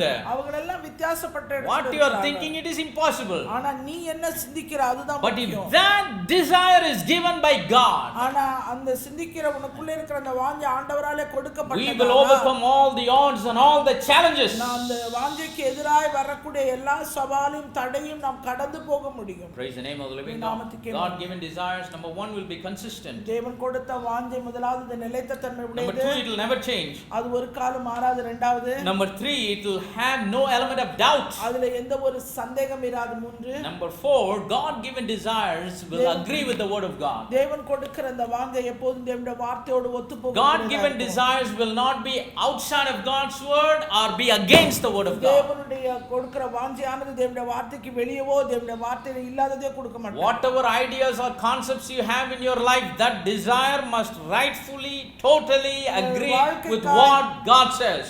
உங்கள் வாழ்க்கைக்காய் கொண்டிருக்கிற என்ன காரியமா இருந்தாலும் அந்த உள்ளிருந்து புறப்படுகிற அந்த வாஞ்சை தேவனுடைய வார்த்தையோடு ஒத்து போகிறதா But இருக்கும் self-made desires, வார்த்தையிலிருந்து வருகிறதா இருக்கும் ஆனால் சுயமா எடுக்கிற வாஞ்சை it can come from outside of அது God's வெளியே word. தேவனுடைய வார்த்தைக்கு வெளியே இருந்து வரும். Sometimes it can be against what God சில says. சமயத்துல வார்த்தைக்கு விரோதமாய் வரும். This is the fourth way by which we can identify a desire that comes from God. தேவனிடத்திலிருந்து வருகிற வாஞ்சை இப்படிதான் இருக்கும் என்பதற்கு வித்தியாசப்படுத்துவதற்கு நான்காவது Fifthly and finally, இறுதியாக ஐந்தாவதாக God-given desires தேவன் கொடுக்கிற வாஞ்சை will seek only God's approval. தேவனுடைய உறுதியை மாத்திரம் நிருபத்தை மாத்திரம் அது எதிர்பார்க்கும். Praise the name of the living God. It will never seek the approval of others. மற்றவர்களுடைய உறுதியை அது எதிர்பார்க்கிறது இல்லை. சிலர் பார்த்திருக்கீங்களா, ஆண்டவர் எதனா ஒரு வாஞ்சை கொடுத்தா போய் 10 பேர்கிட்ட ஆலோசனை கேட்டிருப்பாங்க. இது கரெக்டா, இது ரைட்டா, பிரதர் அவங்க ஒத்துக்கிட்டாங்கன்னா இது கரெக்டா இருக்கும். If he approves it, then it's correct desire. அவர் அத உறுதியா சொன்னார்னா அவர் சொன்னபடியே அது சரிதான். God given desires will never seek an approval of anyone. தேவன் கொடுக்கிற ஒரு வாஞ்சை யாராலும் நமக்கு உறுதிப்படுத்தி நிரூபணப்படுத்தி சொல்ல வேண்டிய அவசியம் கிடையாது. It will seek only God's approval. அது தேவன் கொடுக்கிற உறுதியை நிருபத்தை மாத்திரம் அது எதிர்பார்க்கும். Praise the name of the living God. When David was living his life on this earth, தாவீது இந்த பூமியிலே அவன் வாழ்ந்தபோது he had a desire. அவனுக்கு ஒரு வாஞ்சை இருந்தது. Let's go to 1 Chronicles chapter number 17. 1 நாளாகமம் 17வது அதிகாரம் beginning from verse number 1. 1ஆம் வசனத்திலிருந்து Now it came to pass as David sat in his house that David said to Nathan the prophet, Lo, I dwell in the house of cedars, but the ark of the covenant of the Lord remaineth under curtains. தாவீது 1 நாளாகமம் 17:1. தாவீது தன் வீட்டிலே வாசமாய் இருக்கிறபோது அவன் தீர்க்கதரிசியாகிய நாத்தானை நோக்கி, பாரும், நான் கேதுரு மர வீட்டிலே வாசம் பண்ணுகிறேன், கர்த்தருடைய உடன்படிக்கை பெட்டியோ திரைகளின் கீழ் இருக்கிறது என்றார். When we read the same passage of scripture in 2 Samuel chapter number 7 and verse number 1, 2 Samuel 7வது அதிகாரம் 1ஆம் வசனத்திலே இதை நாம் வாசிக்க கேட்கிறோம். the scripture says, and it came to pass when the king sat in his house and the Lord had given him rest round about from all his enemies. Verse number 2, the scripture says that the king said unto Nathan the prophet, See now, I dwell in an house of cedar, but the ark of God dwelleth within curtains. கர்த்தர் 2 Samuel 7:1. கர்த்தர் ராஜாவை சுற்றிலும் இருந்த அவனுடைய எல்லா சத்துருக்களுக்கும் அவனை நீங்களாக்கி இளைப்பாற பண்ணின போது அவன் தன் வீட்டிலே வாசமாய் இருக்கையில் ராஜா தீர்க்கதரிசியாகிய நாத்தானை நோக்கி, பாரும், கேதுரு மரங்களால் செய்யப்பட்ட வீட்டிலே நான் வாசம் பண்ணும்போது தேவனுடைய பட்டி திரைகளின் நடுவே வாசமாய் இருக்கிறதே என்றான். இந்த வேலையே செஞ்சிட்டு இருந்தவனுங்களுக்கு இந்த இங்கிலீஷில் ஒர்க்கஹாலிக்னு அவனுங்களுக்கு சும்மா இருந்தால் என்ன பண்ணாது, பிடிக்காது. So David was fighting the battle here and there, going here and there and winning all the battles. எனவே தாவீது ராஜாவா இருந்தபோது अनेक போர்களில் அவன் ஈடுபட்டு செய்து கொண்டார். Finally God has given him rest over all of his enemies. அவனுடைய எதிராளிகளுக்கெல்லாம் நீங்களாக்கி கர்த்தர் அவனுக்கு இளைப்பாறுதலை கொடுத்தார். He was resting in his house. தன்னுடைய வீட்டில் அவன் இளைப்பாறிக் கொண்டிருக்கிறான். He could have taken a break. அப்ப அவன் ஒரு இடைவேளை எடுத்துக்கலாம். Would have gone on a vacation. இல்ல ஒரு வெகேஷனுக்கு. But as he was sitting in that house, அவன் தன் வீட்டில் அவன் இருக்கும்போது a desire dawns into him. அவனுக்குள்ளே ஒரு வாஞ்சை எழும்பினது. What desire? அது என்ன வாஞ்சை? I live in a palace. நான் ஒரு அரண்மனையிலே வாழ்கிறேன். I dwell in a house of cedar. நான் கேதுரு மர வீட்டிலே வாழ்கிறேன். But the ark of God is remaining under the curtains. ஆனா தேவனுடைய பெட்டியோ திரைகளுக்கு கீழாய் இருக்கிறது. God gave me victory. தேவன் எனக்கு ஜெயத்தை கொடுத்தார். I was running behind my father's sheep. நான் என்னுடைய தகப்பனுடைய ஆடுகளுக்கு பின்னாடி. Now I am a king. நான் இப்பொழுது ராஜாவா இருக்கிறேன். God brought me to this level. தேவன் தான் என்னை இந்த நிலைக்கு உயர்த்தியிருக்கிறார். He has given me victory all over my enemies. என்னுடைய எதிராளிகளுக்கு எல்லார் மேலும் ஜெயத்தை அவர் எனக்கு கொடுத்தார். Now he is on the top of his rulership. இப்பொழுது அவன் தன் ஆளுகையிலே மிக உயர்ந்த நிலையில் இருக்கிறான். Successful rulership. ஒரு வெற்றியான ஒரு ஆளுகையில இருக்கிறான். Desire dawns in him. அவனுக்குள்ளே ஒரு வாஞ்சை எழும்பினது. என்னது? அது என்ன வாஞ்சை?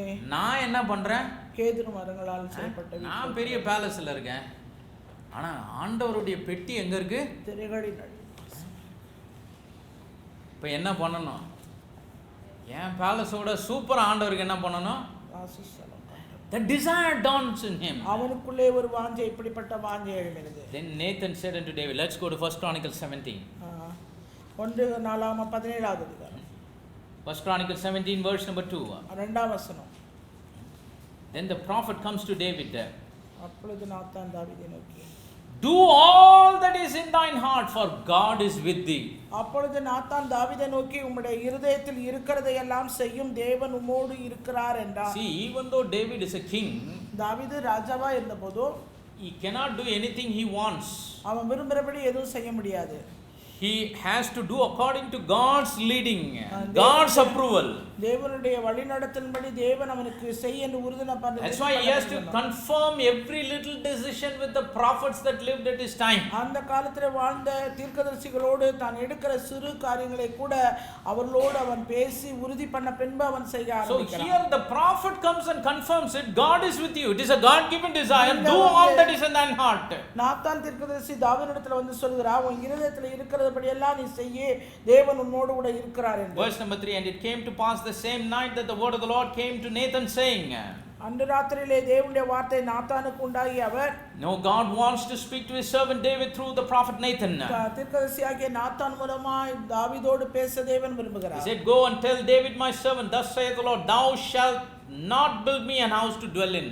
நீ போ, என் தாசனாகிய தாவீதை நோக்கி கர்த்தர் சொல்லுகிறது என்னவென்றால், நான் வாசமாய் இருக்க நீ எனக்கு ஆலயத்தை கட்ட வேண்டாம். For I have not dwelt in an house since the day that I brought up Israel unto this day, but have gone from tent to tent and from one tabernacle to another.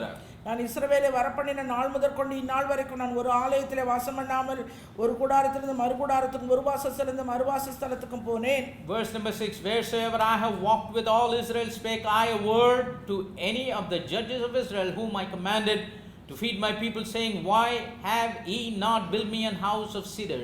நான் சகல இஸ்ரவேலோடும் உலாவி வந்த எவ்விடத்தில் ஆகிலும் நான் என் ஜனத்தை மேய்க்க கற்பித்த இஸ்ரவேலின் நியாயாதிபதிகளில் யாதொருவனை நோக்கி, நீங்கள் எனக்கு கேதுரு மரத்தால் செய்யப்பட்ட ஆலயத்தை கட்டாதிருக்கிறது என்ன என்று யாதொரு வார்த்தை சொன்னது உண்டோ?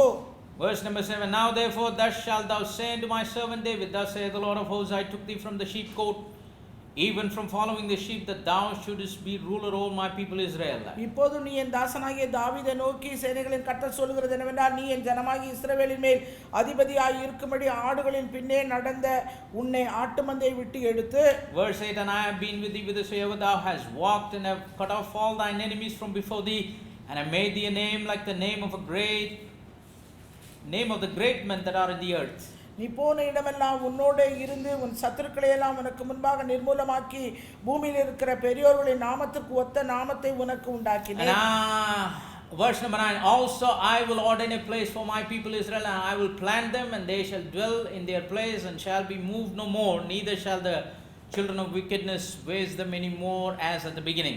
நான் என் ஜனமாகிய இஸ்ரவேலுக்கு ஒரு இடத்தையும் ஏற்படுத்தி அவர்கள் தங்கள் ஸ்தானத்திலே குடியிருக்கவும், இனி அவர்கள் அலையாமலும் முன்போலும் நான் என் ஜனமாகிய இஸ்ரவேலின் மேல் நியாயாதிபதிகளை கட்டளையிட்ட நாள் முதல் நடந்தது போலவும் நியாயக்கேட்டின் மக்களால் இனி சிறுமைப்படாமலும் இருக்கவும் அவர்களை நாட்டினேன். See, God approves the desire that David had. தாவீது கொண்டிருந்த வாஞ்சையை தேவன் உறுதிப்படுத்துகிறார். But he also gave him a blueprint of how this desire would be executed. அந்த வாஞ்சை எப்படி அது நிறைவேற்றப்பட வேண்டும் என்கிற ஒரு காரியத்தை அவனுக்கு. The Lord said, David, it's good that you desire that you live in a house of cedar, and my ark is dwelling in the tent. நீ கேதுரு மர வீட்டிலே இருந்து கொண்டு நீ என்னுடைய உடன்படிக்கப்பட்ட தெருகளுக்கு இருக்கிறதே என்று சொல்லி நீ வாஞ்சிக்கிற காரியம் நல்லதுதான். What you are aspiring to do, I can perceive it. நீ என்ன காரியத்தை நீ வாஞ்சிக்கிறாய் என்பதை நான் அறிகிறேன். In fact, I gave you the desire. அந்த வாஞ்சை நான் தான் உனக்கு கொடுத்தேன். But the execution part, ஆனா அந்த வாஞ்சை நிறைவேறுகிற பகுதி, I will do after you. உனக்கு பின்னதான் அந்த காரியத்தை. Solomon will come and build the temple. Solomon தான் எனக்கு ஆலயத்தை கட்டுவார். Praise the name of the living God. But who conceived that idea? அந்த ஐடியாவை கொடுத்தது யாரு? Who perceived that desire? அந்த வாஞ்சையை அவனுக்குள்ளே வைத்தது யாரு? David. தாவீது. God gave the desire. ஆண்டவர் தான் அவனுக்கு அந்த வாஞ்சையை கொடுத்தார். Praise the name of the living God. That is why David, before he could breathe last, அவன் கடைசி ஜீவனை மூச்சை விடுவதற்கு முன்பாக David gathered everything that is needed for the temple of God to be built. தேவனுடைய ஆலயம் கட்டப்படுவதற்கான சகல பொருட்களையும் அவன் சவதரித்து வைத்தான். He made it so easy for Solomon to come after him and build the temple. அவனுக்கு பிறகு சாலமன் ஆட்சிக்கு வந்த உடனே அந்த தேவ ஆலயத்தை கட்டுவதற்கு வேண்டிய சகல தேவைகளையும் அவன் He procured everything that is needed என்ன தேவையோ அவைகள் எல்லாவற்றையும் அவன் சேகரித்து வைத்து to build that gigantic structure that Solomon came after him and built. அவனுக்கு பின்பாக சாலமன் வந்து தேவனுக்கு ஆலயத்தை கட்டும்படியான அந்த பிரம்மாண்டமான கட்டடத்துக்குரிய சகல காரியங்களையும் சேர்த்து It all வைத்தான். began with a desire. இது எல்லாமே ஒரு வாஞ்சையில A ஆரம்பிச்சு. desire that God gave. தேவன் கொடுத்த அந்த வாஞ்சை. And the desire was consistent. அந்த வாஞ்சை நிலைத்ததா இருந்தது. The desire never changed. அது மாறல. David never doubted the அந்த desire. வாஞ்சையில அவன் சந்தேகப்படல. It agreed with what God says. ஆண்டவர் சொன்ன வார்த்தையோடு அது ஒத்துப்போனதா இருந்தது. It had the approval of God. அது மாத்திரமல்ல அது தேவனாலே உறுதி செய்யப்பட்டது. Praise the name of the living God. நாமத்துக்கு மகிமை. How can we check the integrity of our desires? நம்முடைய வாஞ்சையை குறித்த உத்தமத்தை நாம் எப்படி சோதிப்பது? Should be consistent. அது நிலைத்ததா இருக்குதா? Never change. அது மாறாம There இருக்குதா? should be no doubts. அதுல சந்தேகம் வராம Should இருக்கா? agree with the word of God. தேவனுடைய வார்த்தையோடு ஒத்துப்போகுதா? You will seek only God's approval. தேவனுடைய உறுதி மாத்திரம் தான் உனக்கு வேணும்ங்கறதை நீ தேடணும். Only this kind of desire இப்படிப்பட்டதான வாஞ்சை மாத்திரமே will convert into a longing. அது நம்முடைய வாழ்க்கைக்குள்ளே ஒரு ஏக்கமாய் இது மாறும். This longing will never compromise. இந்த ஏக்கம் ஒரு காலம் எதோடும் ஒத்து போகாது. And then this longing will be again promoted into concrete steps. இந்த ஏக்கம் நம்ம ஒரு நிலைத்த ஒரு நிலைக்குள்ளே நம்மை கொண்டு போய் concrete steps னா என்ன சொல்றது? ஒரு திடமான படின்னு சொல்றதை விட தமிழ்ல வேற வார்த்தை சொன்னா நல்லா இருக்கும். உறுதியான முன்னேற்றம்னு சொல்லலாம். Desire, God given desire, தேவன் கொடுத்த வாஞ்சை it's converted into longing, அது ஏக்கமாக மாறப்பட்டது. and that longing is now transformed into taking concrete steps. ஒரு திடமான அடியை எடுத்து வைக்கிற நமக்கு எதுக்கு நேரா? Towards the fulfillment of that longing. அந்த ஏக்கம் எதற்காக கொண்டமோ அதை நிறைவேற்றுவதற்குரிய வழியிலே. That's what happened to the people of God. அதுதான் தேவனுடைய ஜனங்களுக்கு Sat by the rivers of Babylon. அவர்கள் அந்த பாபிலோன் ஆறுகள் அருகே They wept and they cried thinking about Zion. சியோனை நினைத்தவர்கள் அழுதார்கள். And God made a way for them to take தேவன் concrete steps. அவர்களுக்கு ஒரு பாதையை உண்டாக்கினார், ஒரு திடமான அடியை எடுத்து If முன்னேறினார். we have the right kind of desire சரியான வாஞ்சை நமக்கு உண்டாகுமானால் to be like Jesus. இயேசுவை போல. ஏன் இந்த வாஞ்சையும் ஏக்கமும் வரதில்லைன்னா நம்ம எதையோ பார்த்துட்டு இருக்கோம். We are looking at other things except Jesus. We are looking at everything. இயேசுவை தவிர மற்ற எல்லாத்தையும் நம்ம பார்த்துட்டு இருக்கிறோம். That brother, அந்த சகோதரன், that church, அந்த சபை, this sister, இந்த சகோதரி, that organization, அந்த this ஸ்தாபனம், TV preacher. இந்த TV பிரசங்கர். We are looking at everything except looking Christ. கிறிஸ்துவை தவிர மற்ற எல்லாத்தையும் நோக்கி பார்க்கிறோம். மற்றவங்கள பார்க்கறதுனால தான் ஏக்கமே வரல. ஓ நம்ம அவனோட பெட்டர்னு வந்துருது. Sometimes we think we are better than them because we are comparing ourselves with others. ஏனென்றால் மற்றவர்களோடு நம்மை நாமே ஒப்பிடும்போது அவர்களை காட்டில் நாம் நன்றாக தேவலாம் என்று சொல்லி. There is nothing wrong in learning good things from others. மற்றவர்களிடத்திலிருந்து நல்ல காரியங்களை கற்றுக்கொள்வதில் தவறு ஒன்றுமே If you கிடையாது. want to compare yourself with anyone, ஆனா உங்களை மற்றவர்களோடு நீங்கள் ஒப்பிடும்போது there is only one person. நீங்க ஒப்பிடணும்னா ஒரே ஒரு நபர் தான் That's our இருக்கார். Lord Jesus அது நம்முடைய Christ. ஆண்டவராகிய இயேசு கிறிஸ்து. If you compare your life with Him, உங்களுடைய வாழ்க்கை அவரோடு கூட நீங்கள் ஒப்பிட்டு you will பார்த்தீங்களா? understand the gulf, the And difference between the life that you are living and the life that He lived நீங்க for us on this வாழ்கிற earth. வாழ்க்கைக்கும் இயேசு வாழ்ந்து சென்று போன வாழ்க்கைக்குரிய பிளவு, அந்த இடைவேளை எவ்வளவு அதிகம். When you bridle your life to look only at Him, நீங்க அவரை மாத்திரம் அப்படி கண்ணுல கடிவாளம் போட்ட மாதிரி அப்படி அவரை மாத்திரம் நோக்கி பார்க்கணும். then you will have the desire and the longing to be like Him. அப்பொழுது அவரை போல இருக்கக்கூடிய வாஞ்சியும் ஏக்கமும் நமக்கு உண்டாகும். Praise the name of the living God. நாமத்துக்கே மகிமை. He speaks. That's why He speaks to His people. அவர் தம்முடைய ஜனங்களிடத்தில் அவர் பேசினார். He says in the book of Isaiah, my thoughts are not your thoughts. என்னுடைய நினைவுகள் உங்களுடைய நினைவுகள் அல்ல. My ways are not your ways. என்னுடைய வழிகள் உங்களுடைய வழிகள் அல்ல. And the difference between my thoughts and your thoughts and my ways and your ways are huge. There's a huge gap. என்னுடைய வழிக்கும் என்னுடைய நினைவுக்கும் உங்களுடைய நினைவுக்கும் உங்களுடைய வழிக்கும் பெரிய வித்தியாசம். How huge is it? அது எவ்வளவு பெரிய வித்தியாசம். As heaven and earth. வானத்துக்கும் பூமிக்கும். Such is the great gulf of difference between my thoughts and your thoughts and my ways. ஒரு இடைவேளை, அவ்வளவு பெரிதான ஒரு பிளவு.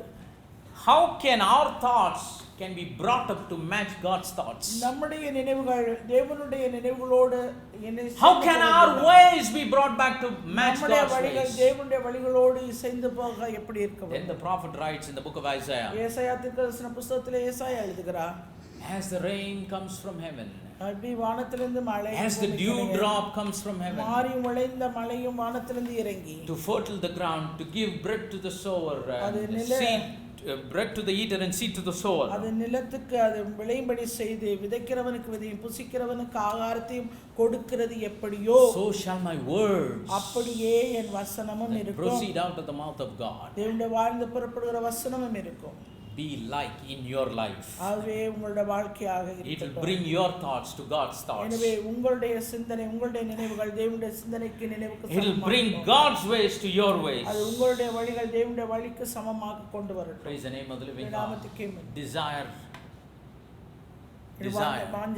Desire that comes from God. அது தேவனிடத்திலிருந்து நமக்குள்ளே வருகிறதா இருக்கிறது. Only that will be transformed into அது longing. ஒன்றுதான் நம்மை ஏக்கமாக மாற்றும். Check the integrity of your desires. உங்களுடைய வாஞ்சையில் இருக்கிற உத்தமம் சரியா, Whether it's God given. தேவன் கொடுத்ததா? If it's God given, keep it, otherwise you throw it. தேவனாலே அது கொடுக்கப்பட்டதுனா வச்சிருங்க, இல்லனா தூக்கி போடுங்க.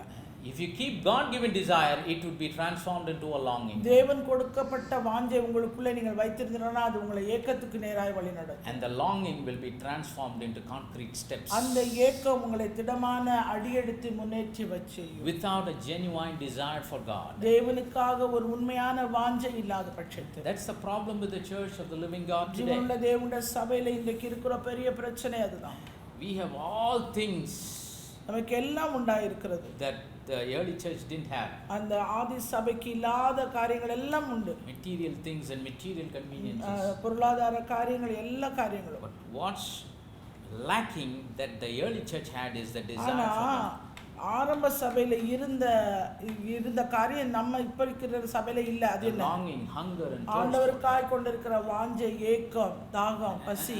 Like I told you, God cannot deal with our life if we don't have any desire. இதற்கு முன்பாக சொன்னது போல ஆண்டவரை குறித்த வாஞ்சையும் தாகமும் பசியும் அவர் மீது இல்லாதவன்ட்ட ஆண்டவர் செயல்படவே மாட்டார். When we look at the children of Israel, இஸ்ரவேல் புத்திரரை நாம் we all பார்க்கும்போது know God made manna to come from heaven. வானத்திலிருந்து மன்னா அவர்களுக்கு வருஷிக்க பண்ணினார். He provided them abundantly. அவர்களை நிறைவாய் அவர்களுக்கு கொடுத்தார். But when he gave instructions to Moses, ஆனா மோசேக்கு அவர் அறிவித்து சொன்ன வழிமுறைகள்ல as to how each and every one can come and gather the manna அந்த மன்னாவை for every individual, தனிப்பட்ட ஒவ்வொருவரும் எவ்விதமாய் அதை உபயோகிக்க வேண்டும் தங்களுக்கு என்று சொன்னார். in Exodus 16:16 the Lord said, யாத்ராகமம் 16:16 நாம் பார்க்கிறோம், Moses, let every man gather according to his eating. அவன் புசிக்கிற அளவுக்கு தக்கதாக அவரவர் மன்னாவை சேர்த்துக் கொள்ளணும். God provided abundantly. ஆண்டவர் நிறைவாக கொண்டு கொடுத்தாரு. But when the time came for him to deal with every individual, ஆனால் தனிப்பட்ட ஒவ்வொருவரோடும் அவர் செயல்பட ஆரம்பிக்கும் போது he said, let every man gather according to his எனவே eating. ஒவ்வொருத்தனும் அவன் எவ்வளவு சாப்பிட அளவு முடியுமோ அந்த அளவுக்கு சேர்த்தா போதும். See, everybody's appetite is not the same. விதமா ஒவ்வொருவருக்கும் இருக்கிற அந்த பசி வித்தியாசப்பட்ட, எல்லாருக்கும் ஒரே மாதிரி We don't eat the same way. நாம் எல்லாரும் ஒரே மாதிரி We don't சாப்பிடுகிறோம். eat the same stuff. We don't eat the same quantity. அதே அளவு உணவை ஒரே அளவு ஒரே மாதிரி நம்ம சாப்பிடுறது இல்ல. Someone is hungry for 2 breads, he eat only 2. ரெண்டு அப்பத்துக்கு ஒருத்தன் பசியா இருந்தா அந்த ரெண்டு தான் அவனால சாப்பிட முடியும். Someone beside him might be hungry for 20. அவனுக்கு பக்கத்துல இருக்கிறவன் 20 சாப்பிட முடியும்னா His appetite is strong.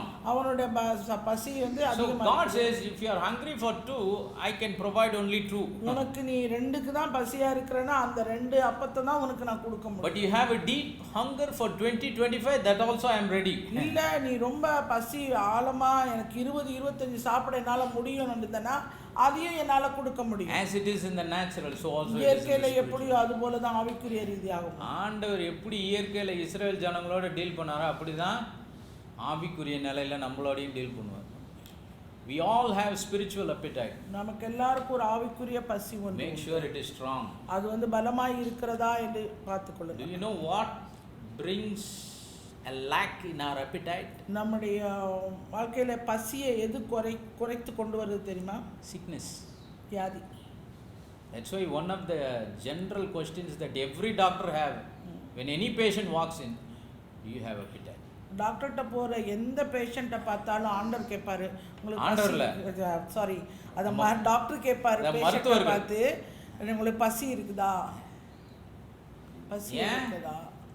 If he says no, he can understand something is wrong. He doesn't know what is wrong, but something is wrong. எனக்கு சாப்பிட முடியல, பசி எடுக்கலன்னா அதுக்கு ஏற்ற மாதிரி ஏதோ அவனுக்கு பிரச்சனை இருக்குன்னு அர்த்தம். If we have a lack of spiritual appetite, it is a sign of spiritual sickness. அதே போல ஆவிக்குரிய பசி நமக்கு குறைவுபடுமானால் ஆவிக்குரிய ரீதியிலே வியாதிப்பட்டவர்களாய் இருக்கிறோம்.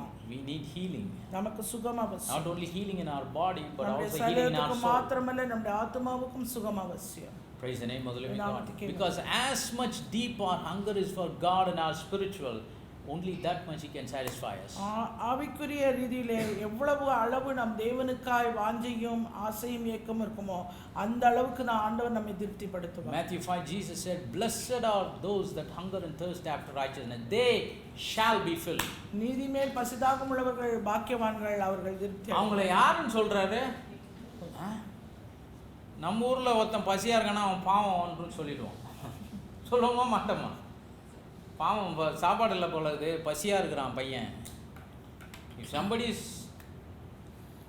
hungering in the natural, we pity on them because we say, he doesn't have food. இயற்கையில ஒருவன் பசினால சாப்பாடு இல்லாம இருந்தானா அவனை பார்த்து நம்ம பரிதாபப்படுவோம். But God Almighty says, if you are hungry, you are blessed. ஆனா ஆண்டவர் சொல்றாரு, நீ பசியாய் இருந்தா நீ ஆசீர்வாதமான It means you are in good health, you don't have any sickness. உனக்குள்ள எந்த வியாதியும் கிடையாது, நீ நல்ல ஆரோக்கியமா And இருக்க. you will be filled. நீ திருப்தி அடைவா. In that same Psalm number 42, அதே சங்கீதம் 42ல in verse number 7, David wrote, 7வது வசனம் தாவீது சொல்கிறார், "Deep calleth unto the deep at the noise of thy waterspouts." ஆழத்தை நோக்கி ஆழம் கூப்பிடுகிறது மதகுகளின் இரைச்சலால். See, the God we serve is a deep God. நாம் ஆராதிக்கிற தேவன் அவர் ஆழமான தேவன். To Corinthians, Apostle Paul wrote, he knows the deep things of God. The Spirit of God knows the deep things of God. தேவனுடைய ஆவியான இருதயத்தின் ஆழங்களை அவர் ஆராய்ந்து அறிந்திருக்கிறார். To know the deep things of God, we need to have தேவனுடைய ஆழங்களை அறியணும்னா நமக்கு தேவனுடைய ஆழமான அந்த பசி நமக்கு இருக்கணும். Only the deep can call unto the deep. அந்த ஆழத்தை அந்த ஆழம் தான் கூப்பிட முடியும். Praise the name of the living God. நாமத்துக்கே மகிமை. If you have to reach the depth of God, அந்த தேவனுடைய ஆழத்தை நீங்கள் அடைய வேண்டுமானால், you have to reach the height of God, தேவனுடைய உயரத்தை நீங்கள் அடைய வேண்டுமானால், let your eyes be bridled உங்களுடைய கண்கள் நேராய் நோக்கட்டும் and look to Him alone. அவரை மாத்திரம் பாருங்க. How can you look at Him? எப்படி அவரை மாத்திரம் நோக்கி பார்க்கிறது? When you look at this word, you are looking at Him. அவருடைய வார்த்தையை பார்த்தா நீங்க அவரை பார்க்கிற மாதிரி. Because He is the living word. அவரே ஜீவ வார்த்தையாய் இருக்கிறார். The apostle to the writer to the Hebrews, he says, "Look unto Jesus, the author and finisher of our faith." நம்முடைய விசுவாசத்தை துவக்கிறோம் முடிக்கிறோமாக இயேசுவையே நோக்கி நாம் ஓடுவோம். And when you come few scripture down, he says, "Look diligently." ஜாக்கிரதையா அவரையே நோக்கி பாருங்கள் என்று சொல்லப்படும். சும்மானா அப்படி பார்த்துட்டு போறது இல்ல. நோக்கி பாருனா என்னது? Diligently means ஜாக்கிரதையா. Have your focus on Him. அவர் மீது அந்த கவனத்தை வைத்து. Have your diligent focus on Him. அவர் மீது ஒரு கவனமுள்ள ஒரு. Have your undistracted focus on Him. கவன சிதறல் இல்லாத ஒரு கவனம் பார்வை. Then you will understand. அப்பொழுது புரியும். How much you are lacking. நீங்க எவ்வளவு குறைவுபட்டிருக்கிறீங்க. You long to be like Him. அவரை போல இருக்கணும்னு ஒரு ஏக்கம் வருது. You desire to be like Him. உங்களுடைய வாஞ்சை அவரை போல ஆக வேண்டும். And you take concrete steps to be like Him. அதன் பின்பாக அந்த வாஞ்சை ஏக்கம் உங்களை திடமான அடி எடுத்து வைக்க முன்னேறும். That's how we move towards Zion.